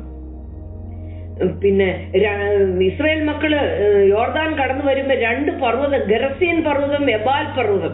ഗെറസീൻ പർവ്വതത്തിൽ നിന്ന് അനുഗ്രഹത്തിന്റെ വാക്കുകൾ പറയണം, എബാൽ പർവ്വതത്തിൽ നിന്ന് ശാപത്തിന്റെ വാക്കുകൾ പറയണം എന്ന് ദൈവം കൽപ്പിച്ചു. അങ്ങനെ ശാപത്തിന്റെ വാക്കുകൾ പറയാൻ കൽപ്പിച്ച മലയിൽ നിന്നവരാണ് നഫ്താലി ഗോത്രം. ഞാൻ അതിന്റെ വിശദീകരണത്തിലേക്ക് പോവുകയല്ല, ആ ബാരാക്കിന്റെ ബാക്ക്ഗ്രൗണ്ട് പറയുകയാണ്. ശാപം പ്രൊനൗൺസ് ചെയ്യാനായിട്ട് തിരഞ്ഞെടുത്ത പർവ്വതത്തിൽ നിന്ന ഗോത്രമാ നഫ്താലി ഗോത്രം. അതിൽ നിന്ന് വന്ന ആളാണ് ഈ ബാരാക്ക്. ബാരാക്കിനെ കുറിച്ച് 5:18 പറയുന്നു, ആ ബാരാക്കിനെയും പുകഴ്ത്തി പറയുന്നു. അങ്ങനെ ഉണ്ടായിരുന്ന ബാരാക്കിനെ കുറിച്ച് പറയുന്നത്, സെബുലൂൻ പ്രാണനെ ത്യജിച്ച ജനം, നഫ്താലി പോർക്കള മേടുകളിൽ തന്നെ. നഫ്താലിയെ കുറിച്ച് ഇവിടെ 5:18 ബാരാക്കിനെ കുറിച്ചാ പറയുന്നത്. ബാരാക്കിനെ കുറിച്ച് അവിടെ നഫ്താലി എന്ന് പറയുന്നത്. ബാരാക്ക് കൂട്ടിക്കൊണ്ടുവന്നത് സെബുലൂനിൽ നിന്നും നഫ്താലിയിൽ നിന്നുള്ള ആൾക്കാരല്ലേ. അപ്പോൾ ബാരാക്കിനെ അവിടെ പ്രശംസിക്കുന്ന കാണാൻ സാധിക്കുന്നു. അപ്പൊ ബാരാക്കിന്റെ ബാക്ക്ഗ്രൗണ്ട് എന്തായിരുന്നാലും ദാസിയുടെ മകനായിട്ട് ജനിച്ചു, ചെറിയ ഗോത്രമായിരുന്നു, ശാപം പ്രൊനൗൺസ് ചെയ്ത പർവ്വതത്തിൽ നിർത്തിയ ഗോത്രമായിരുന്നു. ഇതൊന്നും ഒരു വിഷയമായിരുന്നില്ല. കുന്തങ്ങളോ പിന്നെ വെപ്പൺസ് ഒന്നും കയ്യിലില്ലാത്തവനായിരുന്നു. യുദ്ധം ഒരു പക്ഷെങ്കിൽ മറന്നുപോയവനായിരുന്നു. 20 വർഷം പ്രവാസത്തില് കനാന്യരുടെ ഞെരുക്കത്തിൽ കഴിഞ്ഞവനായിരുന്നു. ഇതൊന്നും ദൈവത്തിനൊരു വിഷയമായിരുന്നില്ല. ദൈവത്തിന് ഉപയോഗിക്കാൻ ഇതൊന്നും വിഷയമായിരുന്നില്ല. തന്റെ പ്രാണനെ ത്യജിച്ച ജനം എന്നാ പറയുന്നത്. തന്റെ ജീവനെ പോലും കണക്കാക്കാതെ ദൈവ ശബ്ദം പൂർത്തീകരിക്കാനായിട്ട് ഇറങ്ങി വന്ന ഒരു ബാരാക്കിനെ നമുക്കിവിടെ കാണാനായിട്ട് കഴിയുന്നു. ബാരാക്ക് നമ്മൾ പറഞ്ഞ പോലെ ദബോറയെ നോക്കിയത് എങ്ങനെയാണ്? ദൈവ ശബ്ദമായിട്ടാണ് നോക്കിയത്. എന്നാൽ അതേസമയം ഒരു വീക്ക് പോയിന്റ് നോക്കിക്കഴിഞ്ഞാല് ബാരാക്ക് വിശ്വാസത്തിൽ അല്പം ക്ഷീണിതനായിരുന്നോ എന്ന് നമുക്ക് ചിന്തിക്കാനായിട്ട് കഴിയും. അങ്ങനെ ചിന്തിച്ചു കഴിഞ്ഞാൽ ബാരാക്കിന്റെ വീക്ക്നെസ് ഇവിടെ കാണാം. എന്താണ്? പിന്നെ രഥങ്ങളിലും കുതിരകളിലും ആശ്രയം വയ്ക്കാതെ ഹോവയാൻ ദൈവത്തില് ആശ്രയിക്കേണ്ടതിന് പകരം ഒരു സ്ത്രീയിൽ ആശ്രയിച്ച് സ്ത്രീയെ കൂടെ കൂട്ടിക്കൊണ്ടു പോകുന്ന തന്റെ ബലഹീനമായ വിശ്വാസത്തെ ഒരു പക്ഷെങ്കിൽ ഇവിടെ പറയാം. പക്ഷെങ്കിൽ എനിക്ക് അതിനോട് അങ്ങോട്ട് യോജിക്കാൻ പറ്റുന്നില്ല. അദ്ദേഹത്തിന്റെ വിശ്വാസം ബലഹീനമായിരുന്നെങ്കിൽ, അദ്ദേഹത്തിന്റെ വിശ്വാസം അപ്രീഷിയേറ്റ് ചെയ്യാൻ പറ്റാത്തായിരുന്നെങ്കിൽ എങ്ങനെ പരിശുദ്ധാത്മാവ് എബ്രായർ 11 ബാരാക്കിന്റെ പേരെഴുതി? എന്തുകൊണ്ട് ബാരാക്കിന്റെ പേരെഴുതി? ശലോമോന്റെ പേരവിടെ ഇല്ലല്ലോ. പിന്നെ എങ്ങനെ ബാരാക്ക് അവിടെ വന്നുപെട്ടു? അതിന്റെ അർത്ഥം ദൈവത്തിന്റെ കണ്ണിൽ എന്തോ പ്രശംസനീയമായ കാര്യം ബാരാക്കിന്റെ ജീവിതത്തിൽ ഉണ്ടെന്നുള്ളതാണ്. പിന്നെ മറ്റൊരു കാര്യം നമുക്ക് ഇതിൽ നിന്ന് ബാരാക്കിന്റെ ജീവിതത്തിൽ നിന്ന് പഠിക്കേണ്ട ഒരു കാര്യം എന്താണെന്ന് ചോദിച്ചാൽ, ബാരാക്ക് ബഹുമാനം വേണ്ടെന്ന് വെച്ചു. അതിൽ നിന്ന് ഒരു പാഠം നമുക്ക് ഏറ്റെടുക്കേണ്ടത്, നമുക്ക് ദൈവം തന്നിരിക്കുന്ന, നമ്മളെ മാനിക്കാനായിട്ട് അല്ലെങ്കിൽ ദൈവം നമുക്ക് തന്നിരിക്കുന്ന താലന്തുകൾ ഉപയോഗിക്കാൻ ഞാനും നിങ്ങളും തയ്യാറാവുന്നില്ല എങ്കിൽ അത് നമ്മളിൽ നിന്ന് അത് മാറിപ്പോകും. അങ്ങനെ ഒരു കാര്യം നമ്മൾ അതിൽ നിന്ന് ഒരു ഗുണപാഠം നമ്മൾ പഠിക്കണം. നമുക്കറിയാം, താലന്ത് കൊടുത്തിട്ട് പോയി വിദേശത്തേക്ക് പോയിട്ട് തിരിച്ചു വന്നിട്ട് എന്റെ താലന്ത് ചെറുതായി പോയി എന്ന് പറഞ്ഞിട്ട് കൊണ്ട് കുഴിച്ചിട്ട് ആ മനുഷ്യനെ നോക്കി യേശു പറയുന്നുണ്ട്, അല്ലേ, നിന്നെ കൊണ്ട് ഒരു പ്രയോജനമില്ല, ആ താലന്ത് കുഴിച്ചിട്ടു എന്നതുപോലെ ബാരാക്കിന് പൊട്ടൻഷ്യൽ ദൈവം കണ്ടിരുന്നു. പക്ഷെങ്കിൽ ബാരാക്ക് അത് ഉപയോഗിക്കാൻ തയ്യാറായില്ല എന്നുള്ളൊരു കാര്യം ആ ഒരു വശത്തു നിന്ന് നമ്മൾ കാണണം. അപ്പൊ നമ്മൾ ബാരാക്കിന്റെ വീക്ക്നെസ്സും ബാരാക്കിന്റെ സ്ട്രെങ്തും രണ്ടും നമ്മൾ കാണുകയാണ് ചെയ്യുന്നത്. രണ്ട് ഭാഗവും നമ്മൾ കാണുകയാണ് ചെയ്യുന്നത്. അപ്പോൾ ആ ബഹുമാനം ആർക്ക് പോയി? അതുകൊണ്ട് യായേലിന് പോയി. നമ്മുടെ ജീവിതത്തിൽ നമ്മൾ ഏറ്റെടുക്കേണ്ട ഒരു കാര്യം, എന്നെ കൊണ്ട് ദൈവത്തിന് ചെയ്യിക്കാം എന്ന് പറഞ്ഞിട്ട് ദൈവം എന്നെ നിങ്ങളെ കൈപിടിച്ചിറക്കുന്നു എങ്കിൽ അത് ചെയ്യാനായിട്ട് നമ്മൾ വിശ്വാസത്തോടെ ചുവടുകൾ മുൻപോട്ട് വെക്കുക. അത് മിസ് ഔട്ട് ആക്കി കളയാൻ, ആ ബഹുമാനം കളയാൻ, ആ മാന്യത കളയാനായിട്ട് നമ്മൾ ഒരിക്കലും അതിനെ വിട്ടുകൊടുക്കരുത് എന്ന് നമുക്ക് കാണാൻ സാധിക്കുന്നു. നമുക്കറിയാം, അപ്പോസ്തല പ്രവൃത്തികൾ വായിച്ചു കഴിഞ്ഞാൽ അവിടെ പൗലോസ് പറയുന്നത് ഇങ്ങനെയാണ്. പൗലോസും ബർന്നബാസും ധൈര്യം പൂണ്ടിട്ട് ദൈവവചനം ആദ്യം യഹൂദന്മാരോട് പറയുന്നത് ആവശ്യമായിരുന്നു. ആദ്യം അവരോട് ദൈവവചനം പറഞ്ഞത്. എന്നാൽ നിങ്ങൾ അതിനെ തള്ളി, നിങ്ങളത്തിന് നിത്യജീവനെ അയോഗ്യരാക്കി വിധിച്ചു കളഞ്ഞത് കൊണ്ട് ഇതാ ഞങ്ങൾ ജാതികളിലേക്ക് തിരിയുന്നു. അങ്ങനെ ഒരു പ്രിൻസിപ്പിൾ നമ്മൾക്കിവിടെ പഠിക്കേണ്ടതായിട്ടുണ്ട്. അവരതിനെ തള്ളിക്കളഞ്ഞ്, യഹൂദന്മാർ ക്രിസ്തുവിനെ തള്ളിക്കളഞ്ഞത് കൊണ്ട് ഞങ്ങൾ ഈ ദൂതുമായിട്ട്, സുവിശേഷമായിട്ട് ഞങ്ങൾ ജാതികളിലേക്ക് കടന്നു പോവുകയാണ് എന്ന് പൗലോസ് അവിടെ പറയുന്നത് നമുക്ക് കാണാൻ സാധിക്കുന്നു. അപ്പോഴ് അതുപോലെ മോശയുടെ ജീവിതത്തിലേക്ക് കടന്നു വന്നാൽ മോശയോട് പറഞ്ഞു, നീ പോകണം ഈജിപ്തില്, എന്റെ മക്കളുടെ നിലവിളി ഞാൻ കേട്ടു, അവരുടെ കഷ്ടത ഞാൻ കണ്ടു, ഞാൻ അവിടേക്ക് ഇറങ്ങിച്ചെല്ലും, നീ ചെല്ലണമെന്ന് പറഞ്ഞപ്പോ മോശ ആകെ ഒഴുകഴിവോട് പറഞ്ഞു. മോശ വാക്സാമർത്ഥ്യമുള്ളവനായിരുന്നു എന്നാണ് എബ്രായലേഖനം നമ്മളെ പഠിപ്പിക്കുന്നത്. പക്ഷെങ്കില് ഇവിടെ വന്നപ്പോ മോശ പറഞ്ഞു, എനിക്ക് വിക്കന, എനിക്ക് സംസാരിക്കാൻ കഴിയത്തില്ല. പക്ഷെങ്കില് മോശയെ ദൈവം നിർബന്ധിച്ച് അതെ നീ പോകണം എന്ന് പറഞ്ഞിട്ട് അതുകൊണ്ട് എന്ത് പറ്റിയെന്നറിയാമോ? മോശയുടെ മേലുണ്ടായിരുന്ന കോളിങ്ങിനെ അത് ഡിവൈഡ് ചെയ്യേണ്ടതായിട്ട് വന്നു. ഇതാ ഒരു ലേവ്യൻ വരുന്നുണ്ട്. അതാരാ? സ്വന്തം സഹോദരനാ. ദൈവം പറഞ്ഞു ലേവ്യനാ വരുന്നെന്നാ പറഞ്ഞത്. അതുകൊണ്ട് അഹരോന് പൗരോഹിത്യം കൊടുത്തു. മോശയെ വിളിച്ചത് ജനത്തിന്റെ വീണ്ടെടുപ്പുകാരനും പുരോഹിതനുമായിട്ട് തീരാനായിട്ടാണ് മോശയെ വിളിച്ചത്. പക്ഷെ മോശയുടെ മേലുണ്ടായിരുന്ന കോളിങ്ങിനെ മോശ നിരസിച്ചത് കൊണ്ട്, മോശയ്ക്ക് ആ ടാലന്റിനെ മോശ വിലയേറിയതായിട്ട് ഹൃദയത്തിൽ എടുക്കാഞ്ഞത് കൊണ്ട് അത് ഡിവൈഡഡ് ആയിട്ട് പോയി അഹരോന് പകുതി പോകാനിടയായി തീർന്നു. പക്ഷെ എങ്കിലും മോശയെയും ദൈവം അവിടെ ഉപയോഗിക്കുന്നു. രണ്ടുപേരും ഒരുമിച്ച് പിന്നെ അത് ചെയ്ത കോളിംഗ് ഡിവൈഡഡ് ആയി എന്ന് നമുക്ക് കാണാനായിട്ട് ഇടയായി തീർന്നു. ദൈവസ്ഥനെ നമ്മൾ ഹെസിറ്റന്റ് ആയിട്ട് തീരുമ്പോഴേ കുറെയൊക്കെ ദൈവം നമ്മളെ ഉപയോഗിക്കുമായിരിക്കും. പക്ഷെങ്കിൽ അതിന്റെ ഫുൾ ഇഫക്റ്റീവ്നെസ്സിൽ ഒരു പക്ഷെങ്കിൽ നമുക്ക് പ്രയോജനപ്പെടാൻ കഴിയത്തില്ല. കാരണം എന്താണെന്നറിയാമോ? പലപ്പോഴും ഞാൻ ഹെസിറ്റന്റ് ആയി പോകുന്നത് കൊണ്ട്. അതുകൊണ്ട് ആ ഒരു ഭാഗം നമുക്ക് തിരുത്തേണ്ടതായിട്ടുണ്ട് ഈ ബാരാക്കിന്റെ ജീവിതത്തിൽ നിന്ന്. അപ്പോൾ ബാരാക്ക് തന്റെ ബലഹീനതയിൽ ശക്തി പ്രാപിച്ചു. ഇവിടെ ബാരാക്കിനെ കുറിച്ച് എനിക്ക് പ്രശംസിക്കാനുള്ള ഒരു കാര്യം എന്നാണെന്നറിയാമോ? എനിക്ക് വളരെ സന്തോഷം തോന്നുന്ന ഒരു കാര്യം, ദെബോറയെ വിളിച്ചപ്പോൾ ബാരാക്കിന്റെ ആഗ്രഹം എന്താണെന്നറിയാമോ? ദൈവശബ്ദം എന്റെ കൂടെ പോരട്ടെ. ദൈവശബ്ദം ഇവിടെ ഈന്തപ്പനയുടെ ചോട്ടിൽ അങ്ങ് നിൽക്കുകയല്ല, ഞാൻ യുദ്ധക്കളത്തിലോട്ട് പോകും, അവിടെ എനിക്ക് ദൈവശബ്ദം കൊണ്ടുപോയേ പറ്റത്തുള്ളൂ. അതുകൊണ്ട് ദെബോറ, നീ എന്റെ കൂടെ വരണം. അപ്പോൾ ബാരാക്ക് വിളിക്കുന്ന ദെബോറയല്ല, ആ ദൈവശബ്ദത്തെ, എന്നോട് ഇപ്പൊ സംസാരിച്ച ദൈവശബ്ദത്തെ. നമ്മൾ വർഷങ്ങളായിട്ട് എത്രയോ ദൈവശബ്ദങ്ങൾ കേട്ടവരാ. നമ്മുടെ രോഗത്തിന്റെ നടുവില്, നമ്മുടെ വീർപ്പുമുട്ടിയ അവസരങ്ങളുടെ നടുവില്, രക്ഷിക്കപ്പെട്ട ദിവസം, അതെ നമ്മൾ ദൈവത്തിന് തീരുമാനമെടുത്ത ദിവസം എത്രയോ ദൈവശബ്ദം നമ്മൾ കേട്ടു. ഇന്നതിൽ എത്ര ദൈവശബ്ദം ക്ലിയർ ആയിട്ട് നമ്മുടെ കാതിലുണ്ട്. പലതും മങ്ങിപ്പോയില്ലേ? പലതും ജീവിതത്തിന്റെ തിക്താനുഭവങ്ങളിൽ മങ്ങിപ്പോയില്ലേ? പലതും നമ്മൾ മറന്നുപോയില്ലേ? ഇവിടെ ബാരാക്ക ദൈവശബ്ദത്തെ കൂടെ കൊണ്ടുപോകാൻ ആഗ്രഹിച്ച ഒരു ബാരാക്കിനെ നമുക്കിവിടെ കാണാൻ കഴിയുന്നു. മോശയോട് ദൈവം പലതും പറഞ്ഞു, എനിക്ക് നിന്നോട് കരുണ ഉണ്ട്, കൃപ തോന്നിയിരിക്കുന്നു എന്നൊക്കെ പറയുമ്പോഴും മോശ പറയുന്നത്, തിരുസാന്നിധ്യം എന്റെ കൂടെ പോരുന്നില്ലെങ്കിൽ എന്നെ ഇവിടുന്ന് പുറപ്പെടുവിക്കരുത്. നിന്റെ സാന്നിധ്യം പോകാത്തടത്ത് എനിക്ക് പോകണ്ട. കാര്യം മോശ പറയുന്നത്, ഇവിടെ ദൈവമേ, നീ ഇവിടെ വെച്ച് എല്ലാം അരുളി ചെയ്യുന്നു, നീ ഇവിടെ വെച്ച് ജനത്തെ കുറിച്ച് പറയുന്നു, ഞാൻ നിന്നോട് അടുത്തറിഞ്ഞിരിക്കുന്നു, എനിക്ക് ദൈവം പറഞ്ഞു എനിക്ക് നിന്നോട് കൃപ തോന്നിയിരിക്കുന്നു, ഞാൻ നിന്നോട് സാന്നിധ്യം നിന്റെ കൂടെ പോരും, ഇതെല്ലാം ഞാൻ നിനക്ക് സ്വസ്ഥത നൽകും, ഇതെല്ലാം പറയുന്നു. ഈ ശബ്ദം ഇവിടെ കളഞ്ഞ് ഇവിടെ വെച്ചിട്ട് പോകാൻ എനിക്ക് താല്പര്യമില്ല. ഞാൻ പോകുന്നിടത്തല്ല ഈ ശബ്ദം എന്റെ കൂടെ വരണം.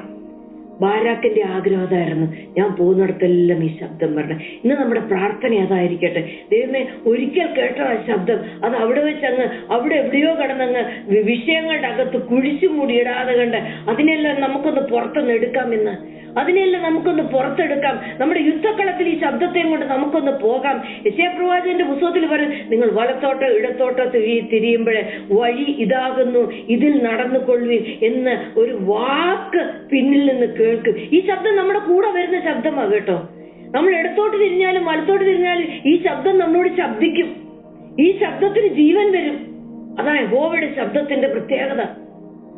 32-ാം സങ്കീർത്തനത്തിൽ പറയുന്നത്, നിന്റെ മേൽ ദൃഷ്ടി വെച്ച് ഞാൻ നിനക്ക് ആലോചന പറഞ്ഞുതരും, നിന്നെ ഞാൻ ഉപദേശിക്കും, നിന്റെ വഴി ഞാൻ കാണിച്ചു തരും. ഒരിക്കൽ കേട്ട ശബ്ദത്തെ നമ്മൾ പിന്നാമ്പുറത്ത് എറിഞ്ഞിട്ട് ഇനിയും വേറെ വേറെ ശബ്ദം ഉണ്ടോന്ന് തപ്പി നടക്കുന്ന അന്വേഷണത്തിലാണ് നമ്മളെങ്കില് നമുക്കൊന്ന് പഴയ പാതകളിലേക്കൊന്ന് പോകാം.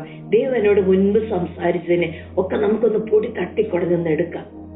കട്ടകളുടെ ഇടയിൽ പട്ടുപോകുന്നു ദൈവത്തിന്റെ വചനം എന്ന് ദൈവവചനത്തിൽ എഴുതി വെച്ചിരിക്കുന്നു. യോഹന്നാൻ 10 വായിക്കുന്നു, എന്റെ ആടുകൾ എന്റെ ശബ്ദം കേൾക്കും. ദൈവശബ്ദം കേട്ട ഒരു ബാരാക്ക് ആ ശബ്ദത്തെ കൂട്ടിക്കൊണ്ട് യുദ്ധക്കളരിയിലേക്ക് പോയി. യേശു പറഞ്ഞു, എന്റെ ആടുകൾ എന്റെ ശബ്ദം കേൾക്കും, ഞാൻ അവയെ അറിയുകയും അവ എന്നെ അനുഗമിക്കുകയും ചെയ്യും. ആടുകൾ അനുഗമിക്കുമ്പോൾ ആടുകൾ പോകുന്നിടത്തെല്ലാം ദൈവശബ്ദം കേൾക്കും. ഒരിടത്ത് മാത്രമല്ല, അത് പലസ്തീനിൽ പോയാലും കേൾക്കും, ഇന്ത്യയിൽ വന്നാലും കേൾക്കും. ഈ ആടുകൾക്ക് അമേരിക്കയിൽ പോയാലും ദൈവശബ്ദം കേൾക്കാൻ കഴിയും. കാരണം എന്താണെന്നറിയാമോ?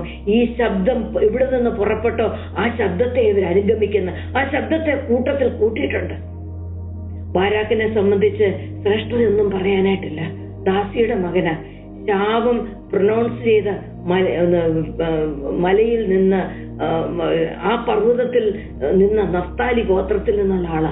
പ്രശംസിക്കാൻ ഒന്നുമില്ല.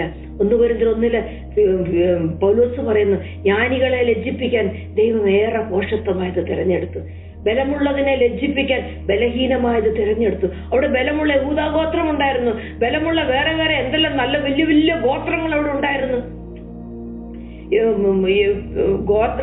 ഇസ്രായേൽ മക്കള് കടന്നു പോകുമ്പോ ഏറ്റവും ആദ്യം പോകേണ്ടത് യഹൂദ ഗോത്രമാ. അവരുടെ യഹൂദ എന്നുള്ളതിന്റെ പേരിന്റെ അർത്ഥം തന്നെ പ്രൈസ് എന്നാണ്. വലിയ ഏറെ പ്രശംസയുള്ള ഗോത്രം അവിടെ ഉണ്ടായിരുന്നു. റാഹേലിനും ബെന്യാമിൻ ഗോത്രം ഉണ്ടായിരുന്നല്ലോ, ജോസഫിന്റെ ഗോത്രം ഉണ്ടായിരുന്നല്ലോ, പിന്നെ എഫ്രൈം ഉണ്ടായിരുന്നല്ലോ, മനശ്ശെ ഉണ്ടായിരുന്നല്ലോ, ലേയിലുണ്ടായ ഉണ്ടായിരുന്നല്ലോ, റൂബൻ ഉണ്ടായിരുന്നല്ലോ. ഇവിടെ നിന്നൊന്നും തെരഞ്ഞെടുക്കാതെ ദാസിൽ നിന്ന് ജനിച്ച ഒരു മകനെ കൊച്ചു മകനെ ആ പേരിൽ നിന്നുള്ളവനെ ദൈവം ഇവിടെ തെരഞ്ഞെടുത്തു. ബലഹീനമായത് തെരഞ്ഞെടുത്തു.